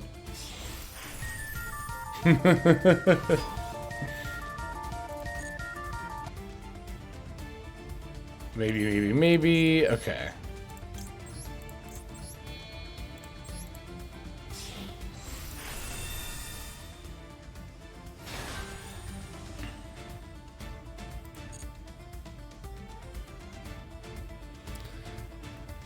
Okay, now I gotta wonder if I Zeus now or if I wait. I think I have to Zeus now.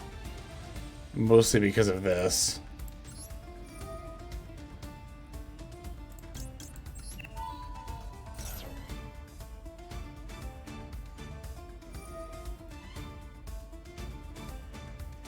Yo, I see. Wait, what? Move it to another of your main monster zones. Okay, so we're gonna try to put it here. Yeah, so that's why we have to do both regardless. Ah, that trap card's annoying.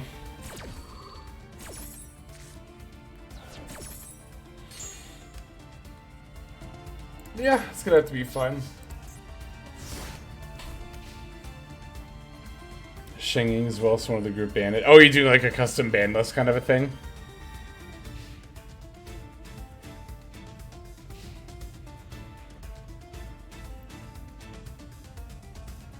It's always interesting to try to like do a custom band list within a group, because yeah, there's that experience of like kind of whack-a-moling cards as people just kind of move on to the next thing they think is the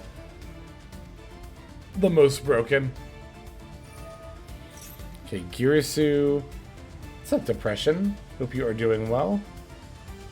Welcome to the stream.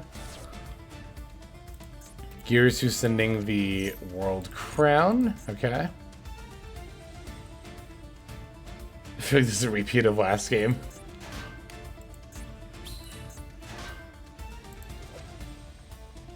That's cool. That's a cool token.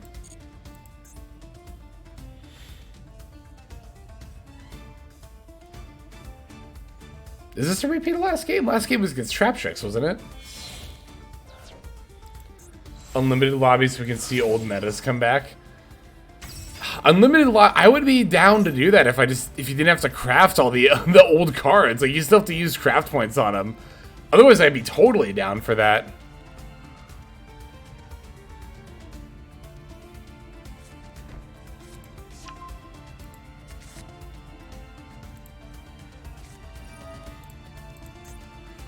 World Legacy success. Oh, excuse me.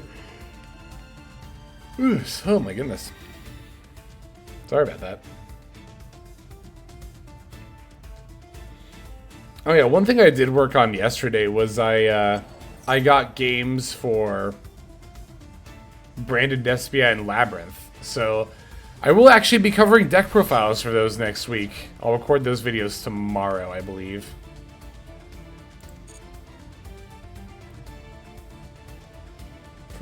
Oh, I see. Gotcha. True. Definitely good to have the follow-up there. Here, rather. 676 the here's the material. You shuffle one card in the field of the deck. 2 monsters, wow. Oh, but that's why the summon material is so generic.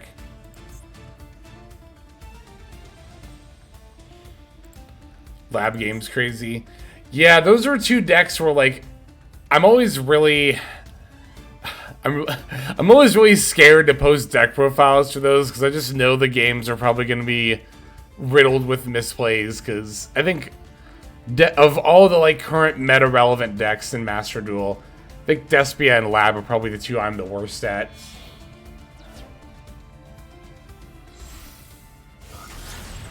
How was dueling with Lab? You seemed to hate it last time. It was fine, I guess. I think I had less fun playing. I'm trying to think if I think I probably had a little bit more fun playing Despia than Lab, but I didn't have like an awful time or anything. Wow, they actually chain blocked. Okay, wait, what is this doing? Okay, so targeting and then shuffle 1 card on the field into the deck. That's fine.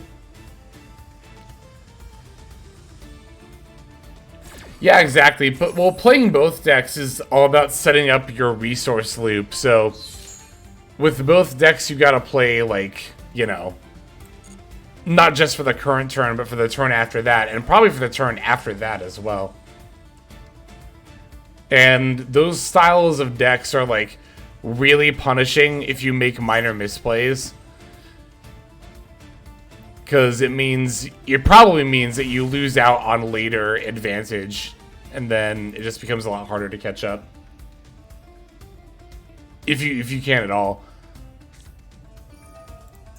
Switch summon a Mech Knight monster from your deck, blah blah blah blah, that's fine.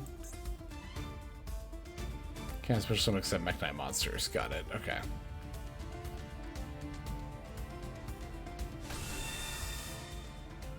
I think I hate playing with Lab even more than playing against it. What does this do? Target Mech Knight monster control, banish it, and if you do add a Mech Knight card, blah blah blah. Okay, it's fine.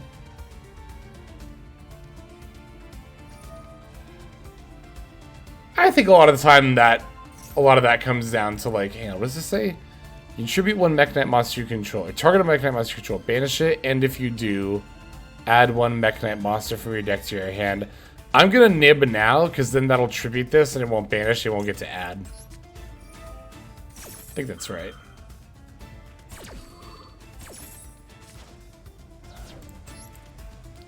Whee!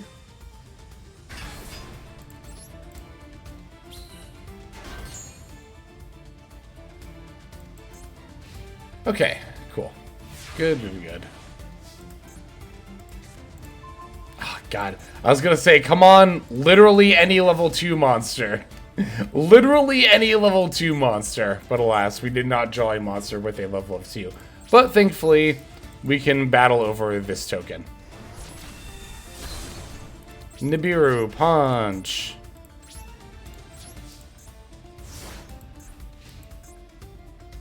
Roll back, copy Eradicator, resolve it for no cost. That's cute, I like that.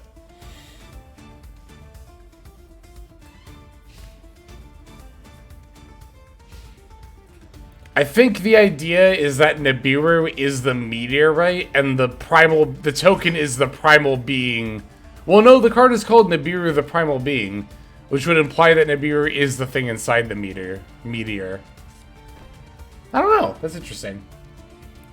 Well, I know it's based off of a real-world, like, cult, too.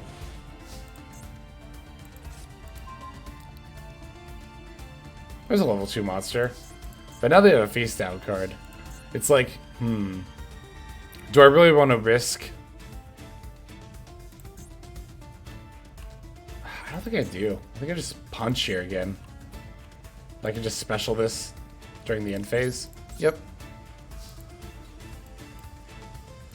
Battle, punch. Is it not based off Doctor Who? I thought it was based off of a real-world cult. Hang on.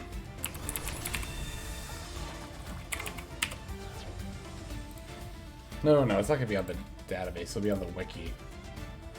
We go to trivia. Card might be named after Nibiru, known as Planet X. The artwork is based off the idea of the Nibiru cataclysm, where a planet-sized object will collide with or closely pass by Earth, both of which would destroy the planet and cause the extinction of all life on Earth. Something like that. Fun stuff. Yeah, I think... Oh, that was protected by the Arborea. We'll just move to end phase here. Special the caddy.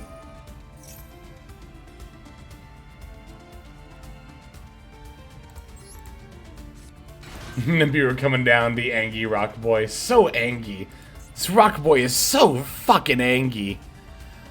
Also, if you look at this part of Nibiru's art, you can see the primal being inside of the meteor. It's kind of cool. Wholesome lore. Wholesome world-ending space rock lore. Yeah, it is what it is, you know? Kadiev. Imperm. I'm glad I didn't try to combo off. This is one of the cards I was afraid of. Because I was thinking about going into like normal summoning Caddy and then linking for Elf, but I'm like, they could have so many things to mess me up, like Call By or Imperm or well, maybe those two. But Imperm and Call By are of course like two of the most common cards that could be set in spell and trap zones, and when they both totally fuck up your line, it's like, I probably just won't do that line then. DD Crow. Yeah, DD Crow too. I was just trying to think of mostly like back row cards, like commonly played ones. Okay, we're linking these two off for IP.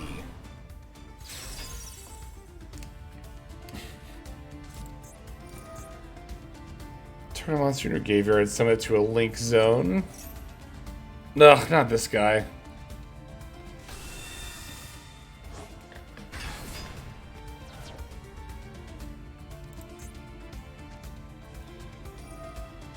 Turn a monster you control. Banish it, and if you do, add one.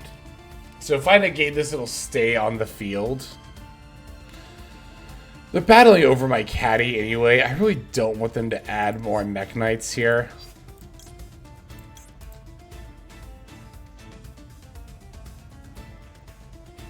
Yeah, I'm gonna negate this.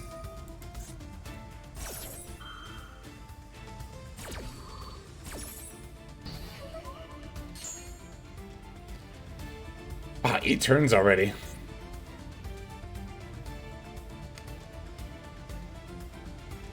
This is a good game. This was a great game.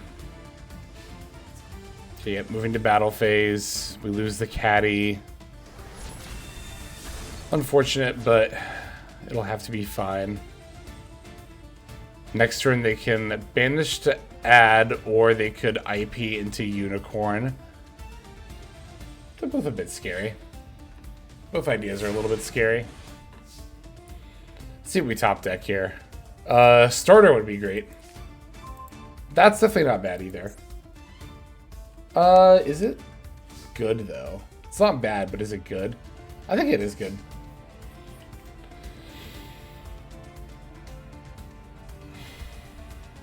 Let me think. Activate F to add. Oh, excuse me. I think I have to start my threatening battle phase here. If I activate Adventure and try to use the effect and the IP, I mean, I guess I'm fine with that.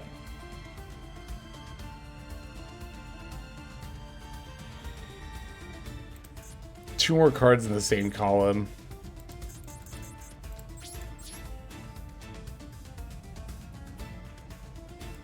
You remember Bakugan? Wow, battle phase went through. Bakugan was just a little bit... Actually, hang on, let me think about this for a second.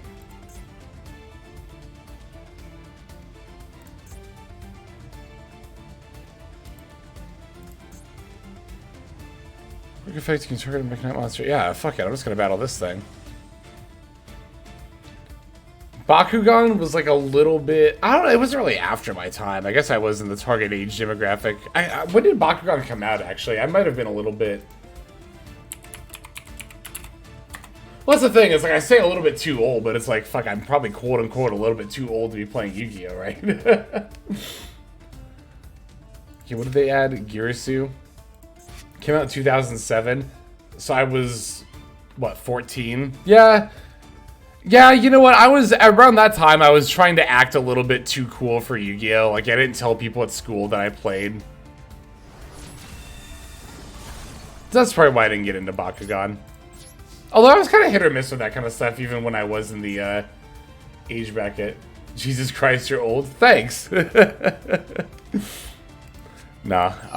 That's like whatever. I'm 30. Let's see. Adventure F for... Let's just set up the token here. Well, yeah, Digimon was an example I was gonna give, right? Like, I was totally in the exact right age demographic for Digimon when it came out, but it never clicked with me. Same with, like, Power Rangers. I was just never into Power Rangers when I was a kid. Beyblade was during my time as well, I think. Duel Masters was during my time. I saw somebody mention Duel Masters. Fucking love Duel Masters. I'm so sad the game just did not continue in the US, because it's a lot of fun.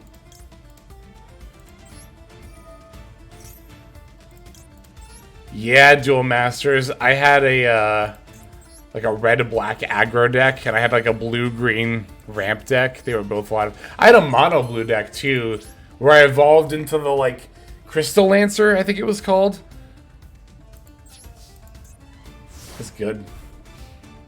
Still going. Yeah, that's the wild thing. That show like never lost steam in Japan, but here it just never took off. I think it had too much of an overlapping market with Magic. I mean, it was kind of intended to be... Well, I mean, both games were made by Wizards of the Coast, right? Well, I don't know if the Japanese version of Duel Masters was, but I think Wizards produced the American version of it.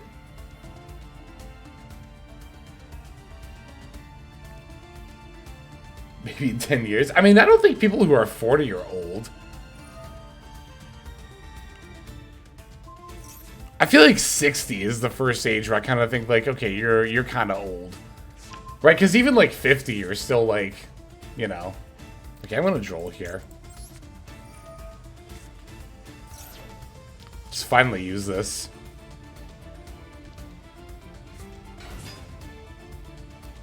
Okay, Girisu. The fourth wall breaks. Yeah, there's been a lot of, I've seen on Twitter lately a lot of the, like, you know, dub moments that are really, really funny. And a lot of them are fourth wall breaks. And there's a lot of, there's a good amount of Beyblade in there. And Digimon for sure. It's funny because I can appreciate that humor now, but I think that humor was a bit unappealing to me as a kid. Like, I feel like whenever I tried to watch a show like Digimon and they did a fourth wall break, I felt like the humor... This is kid me, by the way. Kid me felt like the humor was trying too hard, which is maybe part of the reason why I didn't have much appeal to those kind of shows. I don't know, maybe that's it. Or part of it, anyway. Because I remember having thoughts like that as a kid. There were some shows that I thought tried too hard. Batman Beyond was actually one of them where I didn't give that show a shot as a kid because I thought it was like trying too hard. But then I watched it like last year, actually, my big DCAU rewatch, and I was like, oh, this show's really good, actually. Batman Beyond is really good. Batman Beyond is fire. I agree. Lego Ninjago? I think that was definitely past my time. Wasn't that like... I remember Bionicles when I was young. 2011? Yeah, I was like graduating high school. Not to say you're ever too old for that kind of a thing, right? But I guess really more what I mean when I say that is that like, oh, I was a teenager in middle or high school, so I would have not been... That kind of a thing would have appealed to me because I was probably trying too hard to look or seem cool. But it's like... Then I feel like your raps are back around when you're an adult again, and it's like, yeah, who gives a shit? Just like what you like, you know? I used to own Bionicles. I only had one. I wasn't like super into Bionicles. I just kind of had one. I had the green one. I'm pretty... Wow, I'm doing a lot of Googling here. But I'm pretty sure I had the green one. I'm like 90% sure I had the green Bionicle. Yep, I did. This is the exact one I had. I remember the mask. Oh, wait, no, did I have the... No, yeah, I had this one. Yep, I remember this mask. You can definitely get too old for Batman? No, what are you talking about? You can't get too old for Batman. No way. No way. Roly Poly Holy. I remember that one. I remember Roly Poly Holy. Oh, it's like the nostalgia hour over here. Never too old to watch Batman. Never, ever. A few days ago was actually the 31st anniversary of the Harley and Ivy episode of Batman the Animated Series. Which was, of course, a classic. Of course, a classic episode. Tiny Planet? I don't know that one. That doesn't sound familiar. Have 2 boxes of Bionicles in my closet. Hell yeah. Teen Titans. Yep, for sure. Fucking phenomenal show. Been meaning to rewatch that one. I actually have not rewatched that one yet, surprisingly. It's been a long time, too, since I've watched, like, any amount of Teen Titans.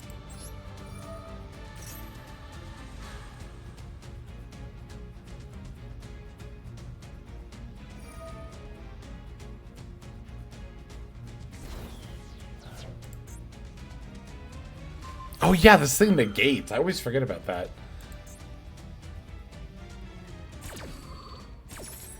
Yeah, I think that's probably going to be it for this duel. There's probably not much I can do beyond this.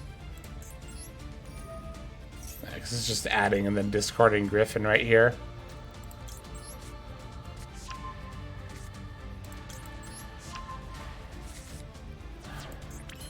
Huh. Oh yeah, Scooby-Doo is like... That's probably my favorite like classic cartoon when I was a kid. Was Scooby-Doo. Easy. When I was like really young, like too young to understand units of time. No joke.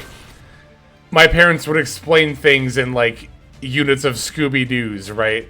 So like, you know... Scooby-Doo takes a half-hour block on TV, so if I asked how long something was going to be and it was an hour, they'd be like, oh, it's 2 Scooby-Doos. And I was like, oh, okay, that makes sense. Danny Phantom? Yep. I have not... That's one that I haven't rewatched, but I watched a lot when I was younger. Courage? Oh, yeah. Oh, yeah.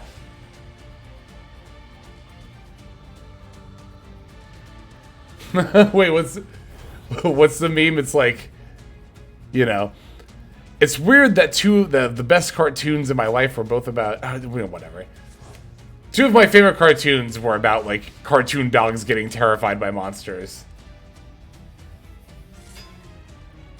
Hot take, Totally Spies was based. That's not a hot take at all. Totally Spies was great. Are you kidding me? Show's fucking awesome. Courage traumatized me. GG's, Marky. Holy 12-turn duel. The things I do for love. GG's, GG's. I'm gonna play a few more, I think, and then I'm gonna call it for tonight. Go for like another maybe half hour or so. Alright, I haven't played against Examine yet.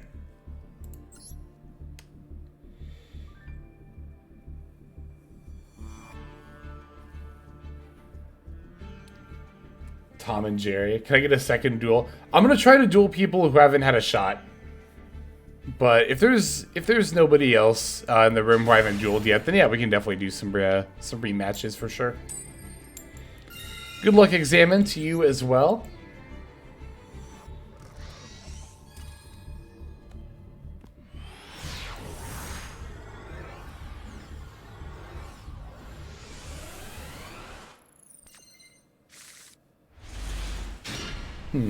It's a weird hand. But not a terrible one by any means. 60 card deck, interesting.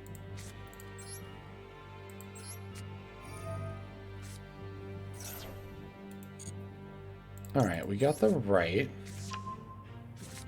Dexter's Lab, another great one. All those, like, cartoons, you know? Like, what were the other ones in that block? Johnny Bravo, Cow and Chicken. Courage was in that block. Powerpuff Girls were in that block. Grim Adventures of Billy and Mandy. All phenomenal shows. Every one of those. Every one of those are great. No, don't equip just yet. Penny or Caddy here, I wonder. It's gotta be Penny, right? To do our plays, like normal Penny, special red. Keep Caddy, we can special Caddy, search for Beaver. Yeah, we'll do it that way.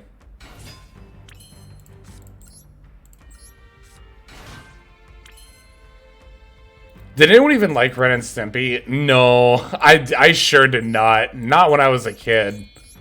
I had friends who liked it. I was like, I don't get the appeal. I don't understand what you guys like about this. I really didn't. And Annette, of course, I knew I was forgetting at least one classic cartoon. That is huge classic right there. Imperm on the Sprint, eh? I think I am gonna negate that. Kids Next Door. I was not as much of a fan as Kids Next Door as all the other ones we've talked about in that block. That one was like, it was okay. Like, I would watch it when it was on, but I was never, like, excited when it came on. That was one of those, like, I'll watch this because it's on. I don't fault people for loving it. I don't think it's a bad show. It just wasn't one of my favorites when I was younger. It might be, because I have actually gone back and rewatched, at least to some degree, like, a lot of these... Oh shit, I can actually still use this effect. And I can summon it next to main phase. That's kind of hilarious. I'll think about doing that later, but... I mean, everyone's got that one, right? Everyone's got that one cartoon they didn't like as much as the others. For me, it was Kids Next Door. Which, again, I thought it was fine. I didn't hate it, but... I'm trying to think if there were shows on Cartoon Network I disliked, that I would just not watch. A lot of people like it, and I might make some people mad. But when I was a kid, I did not like Code Lyoko. I was like, I went out of my way to not watch that show. I was not about it. I mean, to be fair, I never really watched it, so I didn't hate anything specific about it. It was just kind of one of those ones where I was like, no, I don't think I'm going to be watching this. For, like, no particular reason. Maybe it was the design of the animation, I don't know. I don't even remember much about it, honestly. Jimmy Neutron. I like Jimmy Neutron. I fuck with Jimmy Neutron. Carl Weezer is like one of the funniest characters ever in like anything ever. I fucking love Carl. Ah, jeez, Jim. Oh my god, my voice right now. I can't do my Carl impression. Whatever will I do if I can't do my Carl impression? Let's go ahead and... There's like no point in making the Melfi of the Forest, though. Actually, there kind of is still. If I want to summon the Caddy, but... It's It's not really that much of a point to it, honestly. I think I'll just bring back red with Elf. I'll put it over here, though. And then I'll make IP.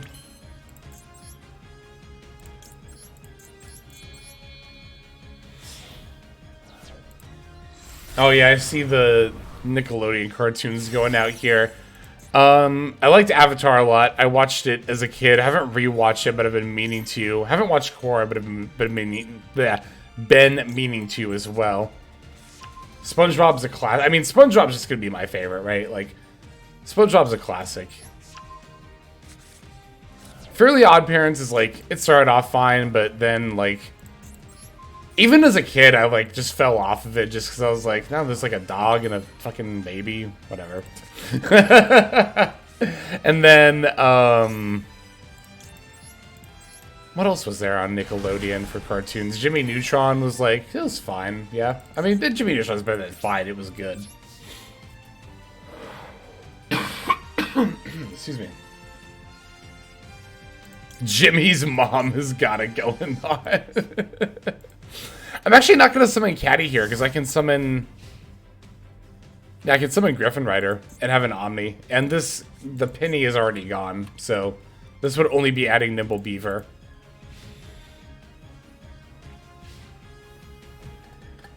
SpongeBob's so good, but it's been going on way too long. They did, like... A few months ago... I saw this clip on Twitter... Of a fucking recent SpongeBob episode, right? Where they were...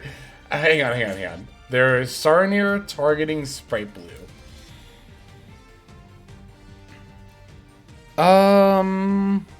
Yeah, I'm gonna elf the blue. But I saw this clip, right?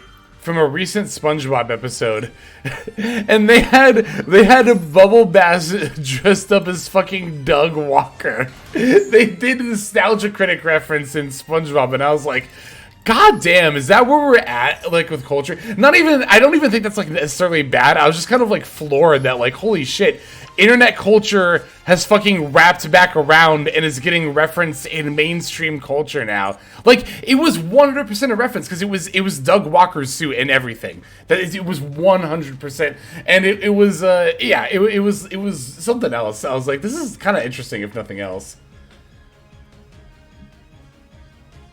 And the Nostalgia Critics, oh, did he? I mean, I imagine he probably did. I didn't know anything else beyond it besides watching the clip, and I was like, holy shit, they fucking put the Nostalgia Critic in SpongeBob. What the hell? That's kind of funny, actually.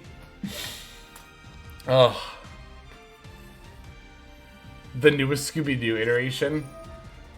You're not talking about the fucking Velma show, are you? I definitely did not watch that, by the way.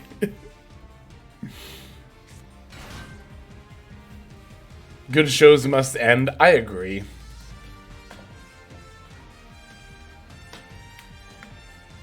Oh, there's another Scooby-Doo. No, I don't know. I haven't watched many of the variants of Scooby-Doo. I guess if that's what you want to call them. Okay, Striker Dragon F to add a boot sector. I might actually negate this with red. No, that's fine. I think it's a 2018 or 2021. Oh, I think I know which one you're talking about. I've had one of the newer ones recommended to me. Or wait, is that the one? Is the 2018 the one where, like, I know there's an episode where Harlan Ellison guest stars as himself in a fucking episode of Scooby-Doo, and I'm like, that's really fucking cool. That's really, really cool. I still want to see that episode.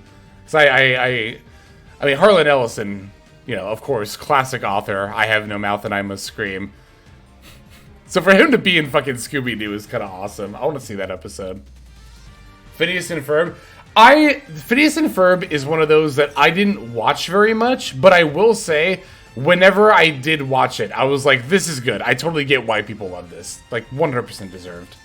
Show is great.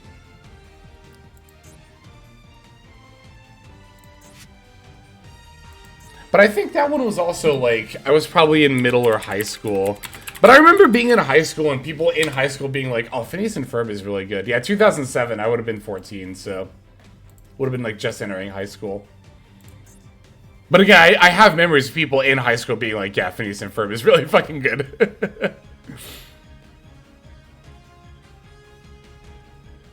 I remember one time in particular... I'm not a fucking boomer. What are you talking about? What are you talking about? I was born in 93. I am not a boomer. The one big memory I have of watching Phineas and Ferb was, funnily enough, I was in a mall waiting for a locals to start. This wasn't a locals that I normally went to. I can't remember if it was a new or if it was just like kind of out of town a little bit. I think it was the latter. But I got to this mall like an hour and a half early. But they had like kind of just a general sitting area with like couches and a TV. And the TV had like Disney XD with Phineas and Ferb. So I was like, fuck it, I'll just watch Phineas and Ferb until this locals starts. So I watched Phineas and Ferb for like an hour and a half waiting for a locals to start. And I was like, this show's pretty funny.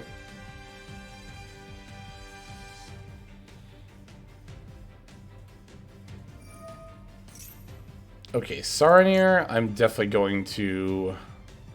Am I definitely going... Yeah, I'll definitely negate this, because I don't want to deal with a branded spell or trap card, and then I can just summon the Wandering Griffin Rider.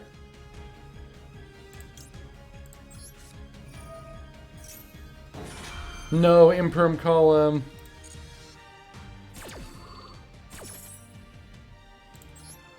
Watch any horror movies? Kind of. Every now and then. But, like, I'm not a big fan of, like, I like horror, but I don't like slashers. End of the main phase, A. I think that's fine. I think even if they battle over IP, it's like... Am I okay with that? I think I am, actually. Yep, that's fine.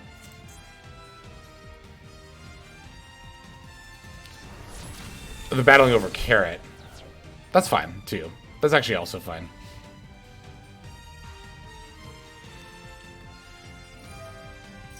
Okay, special. 2 from your hand. Have they normaled? Yeah. Alright, I'm gonna negate this. So, like, the kind of horror movies I like are, like The Lighthouse. Like, with Robert Pattinson and Willem Dafoe. That's, like, one of my favorite movies of all time. Fucking love that movie. I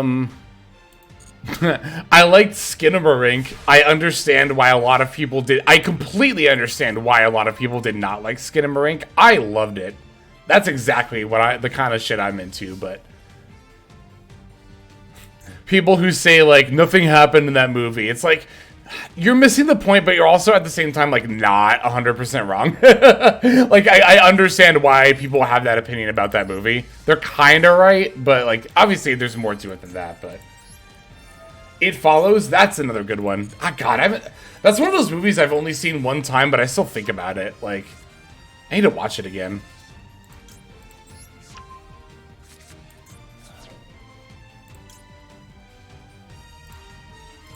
Is this lethal? If I, like... I think it is. Yeah, it is. Okay, good.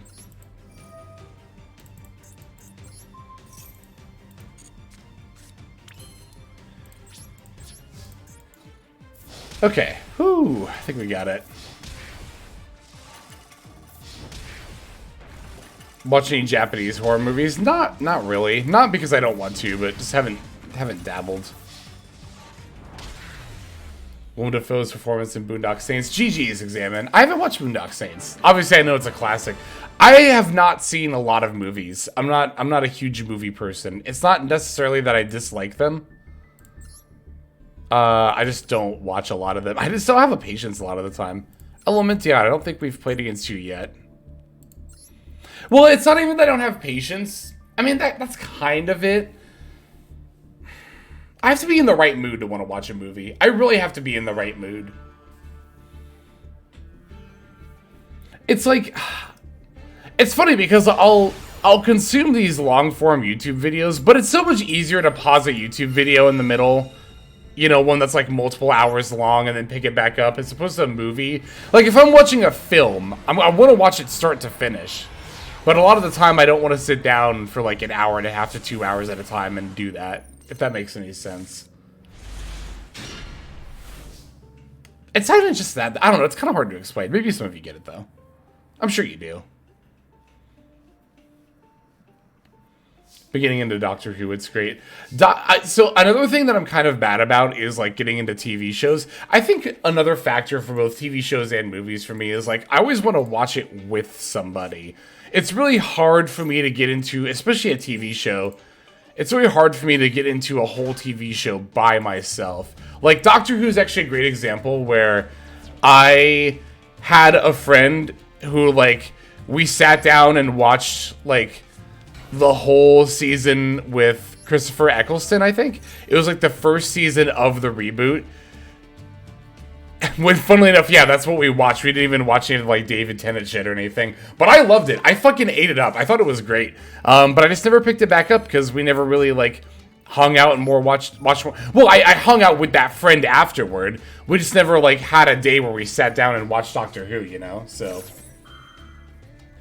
And there are things that I love about Doctor Who, like, just conceptually, you know? I think it's great.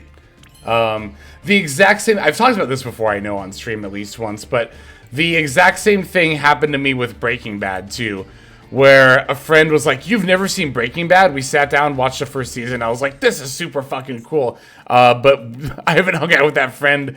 Or again, I have hung out with that friend since, we just haven't sat down and watched more Breaking Bad, so it's like... I still haven't picked back up. And it's not that I was disinterested. I just, you know, just didn't do it on my own time. But both shows are definitely, you know, things that seem like they would be up my alley, generally speaking. So, Jesse. Jesse.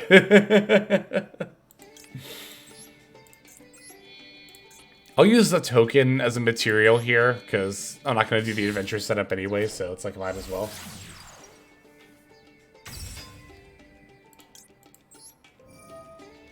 The Daleks are one of those things that conceptually I love about Doctor Who, honestly. I think the Daleks are really cool. Oh, I could have prevented this, but it's actually not that big of a deal.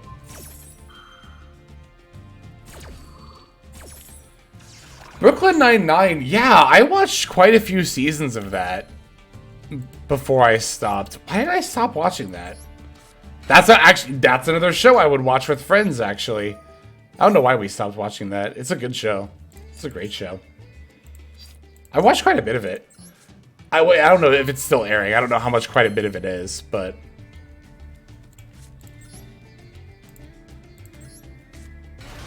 I watched through... What was the last thing I remember happening in that show? I remember... Andy Samberg's character, Jake, had to go, like, undercover in a jail... So there was like a whole like half a season he was in prison. I remember that. But I watched a little bit after that too. That's the last major thing I remember happening. Doctor Who is the world record for longest running TV show. That makes sense, right? Because it's been going since like the fucking 60s or whatever. I didn't mean to sound so blasé about that. I was just thinking about what I wanted to summon there. Actually, I had the starter already, but I'll just end up using that. I should have added a smashers, I guess, here. Alright, whatever. I'll just do it this way. Animaniacs. Alright, here's a hot take. Here's a hot take. So, I touched on this before, that there are a few cartoons that I've gone back and rewatched over the years to be like, is this show as good as I remember it being? For example, the show that was as good as I remember it being, Hey Arnold. I had a blast rewatching that. And I didn't rewatch like every episode, but I rewatched enough, like 10 episodes. I was like, you know what? The show holds up. It's fantastic. Hot take... Probably a hot take. I went back and rewatched Animaniacs, and I was like, This isn't very funny. Like, I'm sorry, this isn't very funny.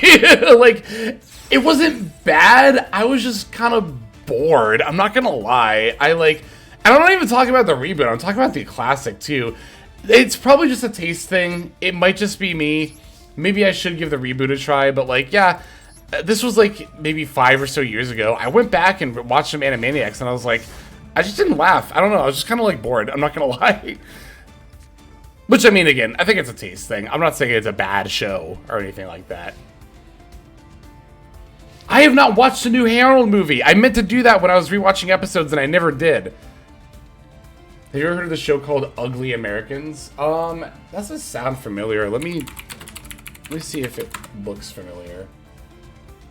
Let me see, like,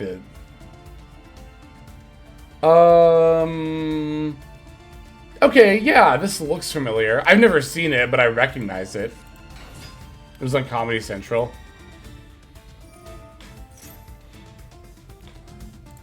I was more of like an Adult Swim kid.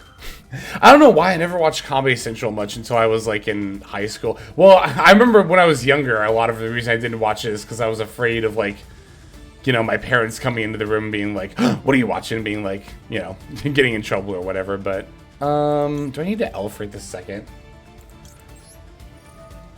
But I could leave Cartoon Network on and then, you know, then they go to bed and then it'll just turn. I guess I could have just switched over to Comedy Central too, but. What am I adding here? I'll just get Jet. But Adult Swim. Oh, God. Don't even get me started about Adult Swim cartoons. I've watched pretty much all of them. Like, I mean, some of the more recent ones. I've been meaning to watch Smiling Friends. Is Smiling Friends good? It looks good. I've seen clips of it on YouTube and it makes me laugh. But like Space Ghost back in the day, I watched that. Home Movie, oh my god, Home Movies is so fucking funny. That's one I've gone back and rewatched. I'm like, no, this is still funny. This is still fucking funny. Super Jail was another one I really liked. Tim and Eric I didn't like at first when I was younger, but it definitely grew on me. I like Tim and Eric quite a bit now. And even like as I was getting into high school, I guess. I'm a Family Guy stan. I will say the first couple of seasons have bits that like genuinely make me laugh. Like, okay, I will say this. For as simple and dumb of a bit as it is, why is the mystery box bit so funny still?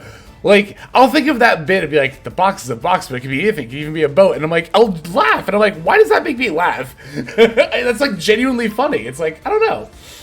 Metalocalypse, hell yeah, Metalocalypse. Oh, if we're talking about like more, I guess quote unquote adult cartoons or whatever, King of the Hill is gonna be like my go-to classic favorite of all time. I fucking love King of the Hill. It's so funny. It's like King of the Hill. I'll watch through it like once a year. Honestly, by this point, I usually just keep it on the background while I do other things. But like, I fucking love King of the Hill. Drawn Together, I never watched much. American Dad, I thought was okay. I remember liking it when it first came out. Bob's Burgers. I have watched a fair bit of Bob's Burgers. I think it like ranges from meh to pretty funny. I don't think it's like... There's never been an episode of Bob's Burgers where I'm like, oh, this was a bad episode, but... There have been quite a few where I'm just like, eh. But there have also been quite a few where I'm like, ooh, this is really good.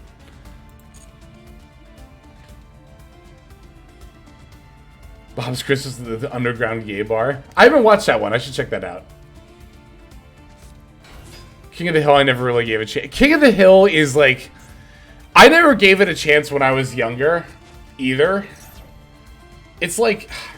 I don't know. I don't want to call it like... Wait, what is this doing? Special Speed Raid Tuner from your deck? Oh yeah, this card has actual effects too, doesn't it? Let's go ahead and Spright Red that. I feel like the humor of King of the Hill ages the best out of a lot of those other cartoons. It just, like, more of it makes sense the older you get. Like, even if you get the joke the first time you watch it, like, I don't know, there's something about that, the humor in that show.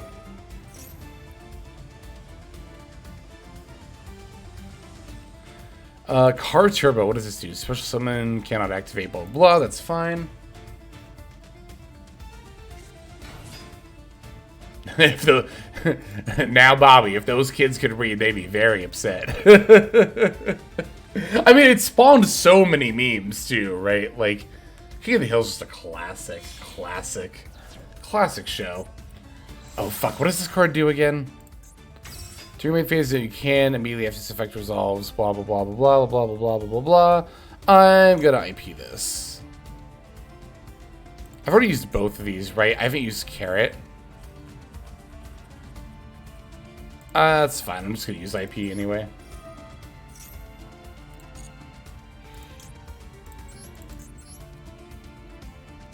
Oh, but I still have to use 4 monsters, so yeah, that's fine.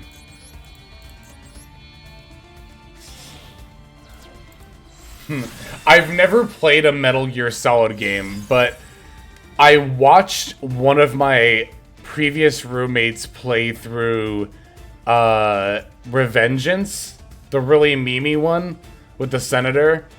That game is great. I unironically love that. I think it's hilarious, and I'm totally for it.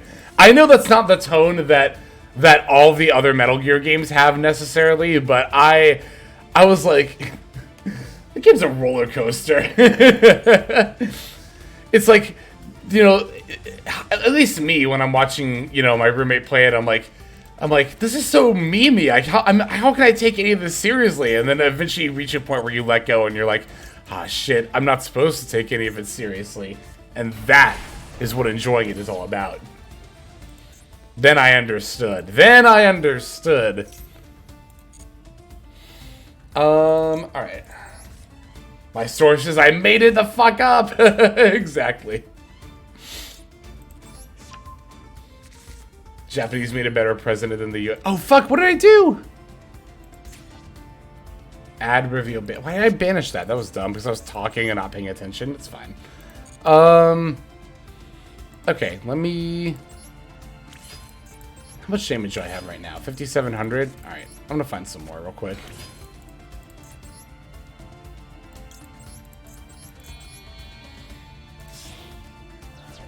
Jetstream Sam. Metal Gear characters have the best fucking names too. They all have like great names. Jetstream Sam.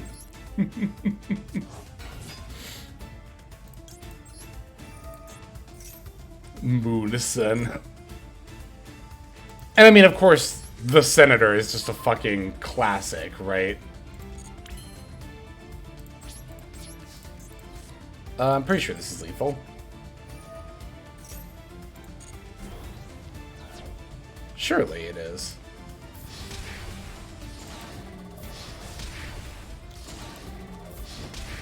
GG's Elementia, and I think I'm gonna play one more duel.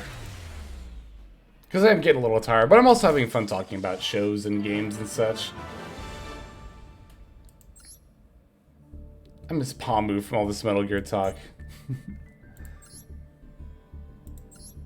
GG's. We'll go against 8bots because we haven't dueled 8bots. That'll be our last opponent for this stream here.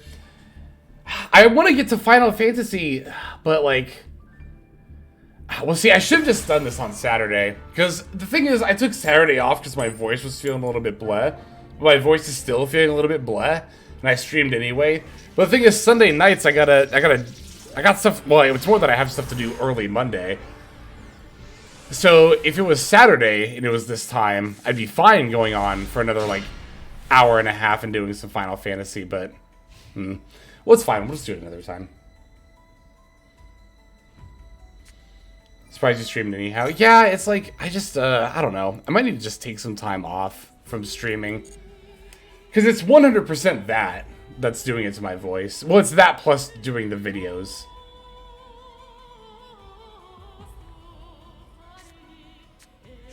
So soothing. Oh, that's really kind. Thank you.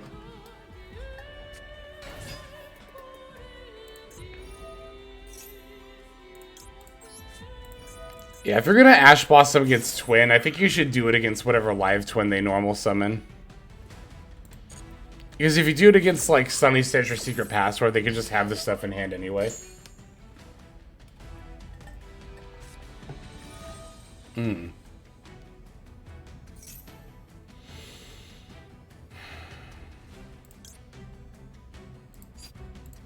Yeah, I'll chain this.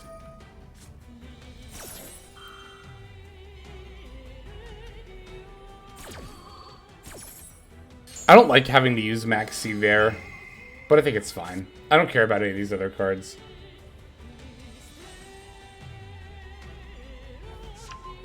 Yeah, I figured the Caddy was probably going to be the one. You just don't play into the nib here and leave me with Penny. That makes sense.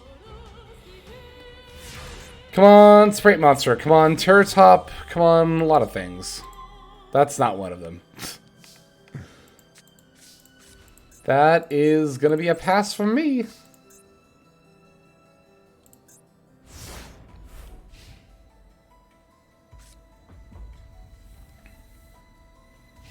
Let's see, I'm trying to remember if Hisakil Frost is an activated effect to special.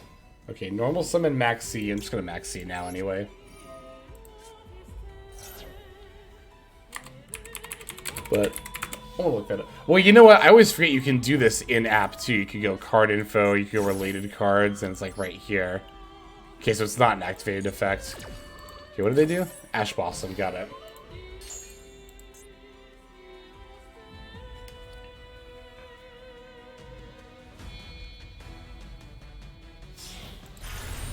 Oh, there's the gigantic, yeah, because she knows I have the nib in hand, so this is definitely correct. Ooh, excuse me. C in response to C. Yep.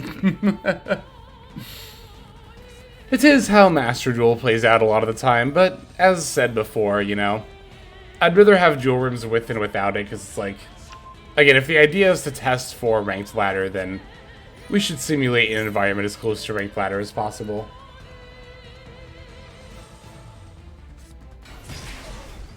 I'm Max C, you're Max C. It's a good song. World Legacy board has good music.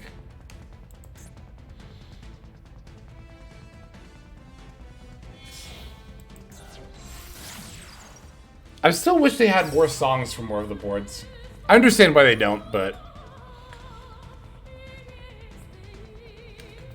it'd still be cool.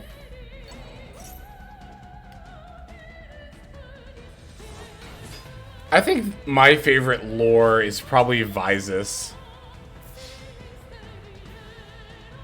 I really like the Vysis Starfrost lore. Oh, is this not lethal? Do we not have the Gamma Burst?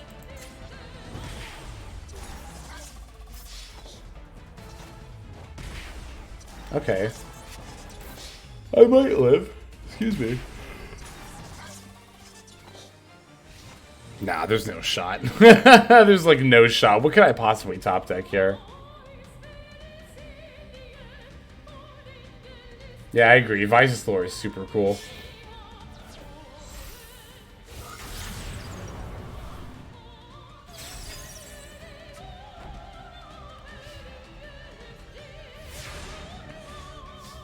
Even if I rip like starter. That's damn. Where were you? Where were you, Terratop? I needed you so long ago.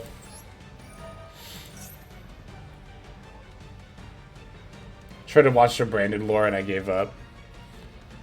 Branded Despia lore is pretty good too. I think the Vysis lore is a little bit. It's just more introspective, you know. Nah, they're both good, though.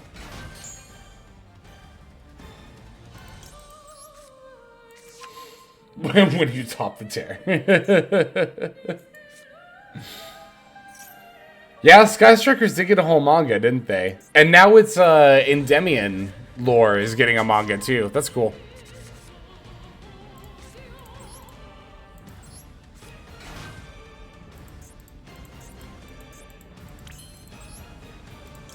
Some of the Cherubini.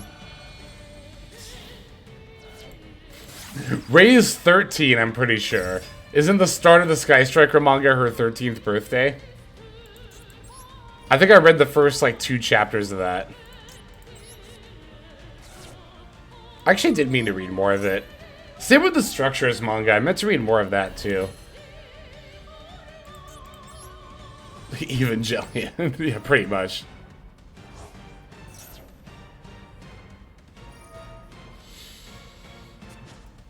Okay, red is being used on the water enchantress.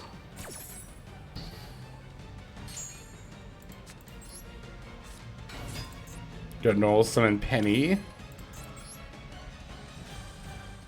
Let's make it a Sprend.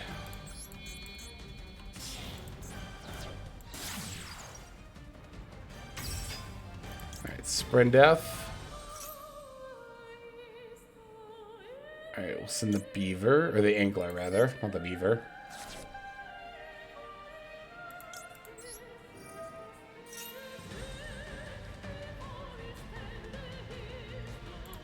Yeah, I get what you're saying. I mean, it's not impossible for B Troopers and Spright to have close games IRL too, but I understand what you're getting at, yeah. I know what you mean.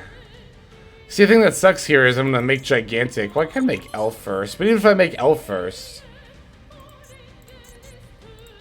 I'm just gonna end up making Gigantic. It's gonna get IP'd, turn into like a goddess or something.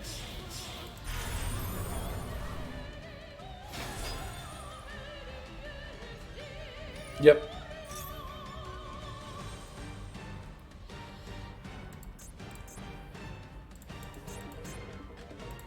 Oh, the piano. So good. Oh, Nightmare Unicorn. Yeah, that'd do it too.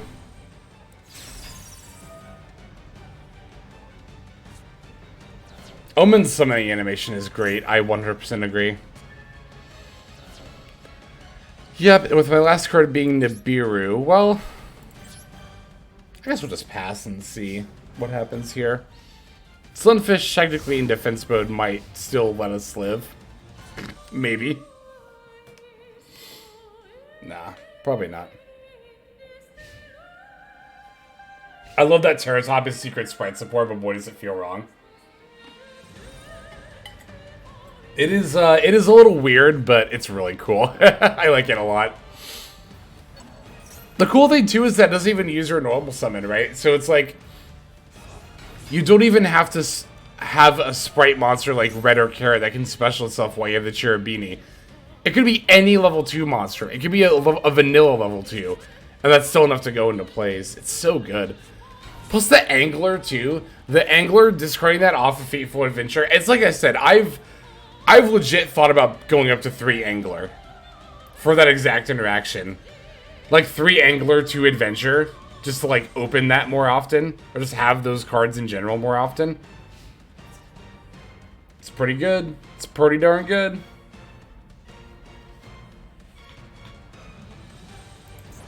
Okay, so we have the red, but I believe this is in damage calc, so I think we're fine. Although I only have one more Sunfish, right? Oh no, I have the Beaver still, too.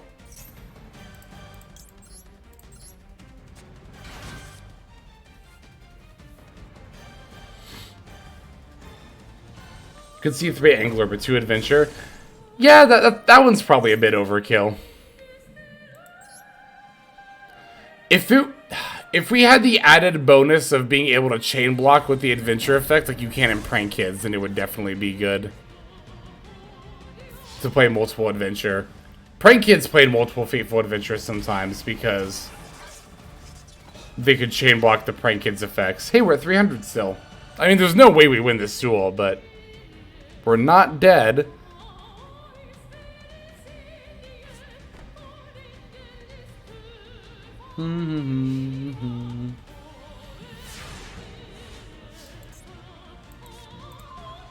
Yeah, nah. I'll just summon this and ram and end the duel.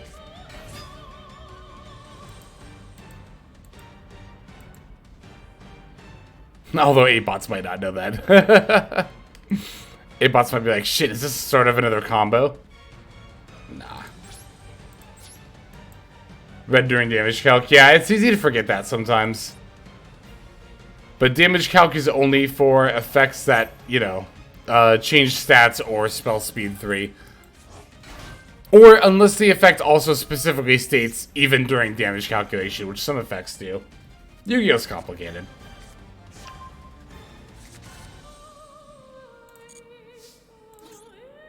Whee! It doesn't show the final blow when I do it to myself. I just noticed that, but... GG's, 8bots. GG's. And thank you, everyone who stopped by for the stream. I really appreciate y'all coming out and hanging out and dueling and following. And Ulner for raiding. I didn't shout out Ulner when she raided. I'm a horrible, horrible streamer. But go follow Ulner. I have followed Ulner, and you should too. Speaking of raiding, who is on? Who can we raid? Maple's on. Let's raid Maple. We haven't raided Maple in a hot minute. Thanks for coming by, everyone. Sorry we didn't do Final Fantasy tonight. I promise we are going to do that soon. We'll do it next Saturday, probably.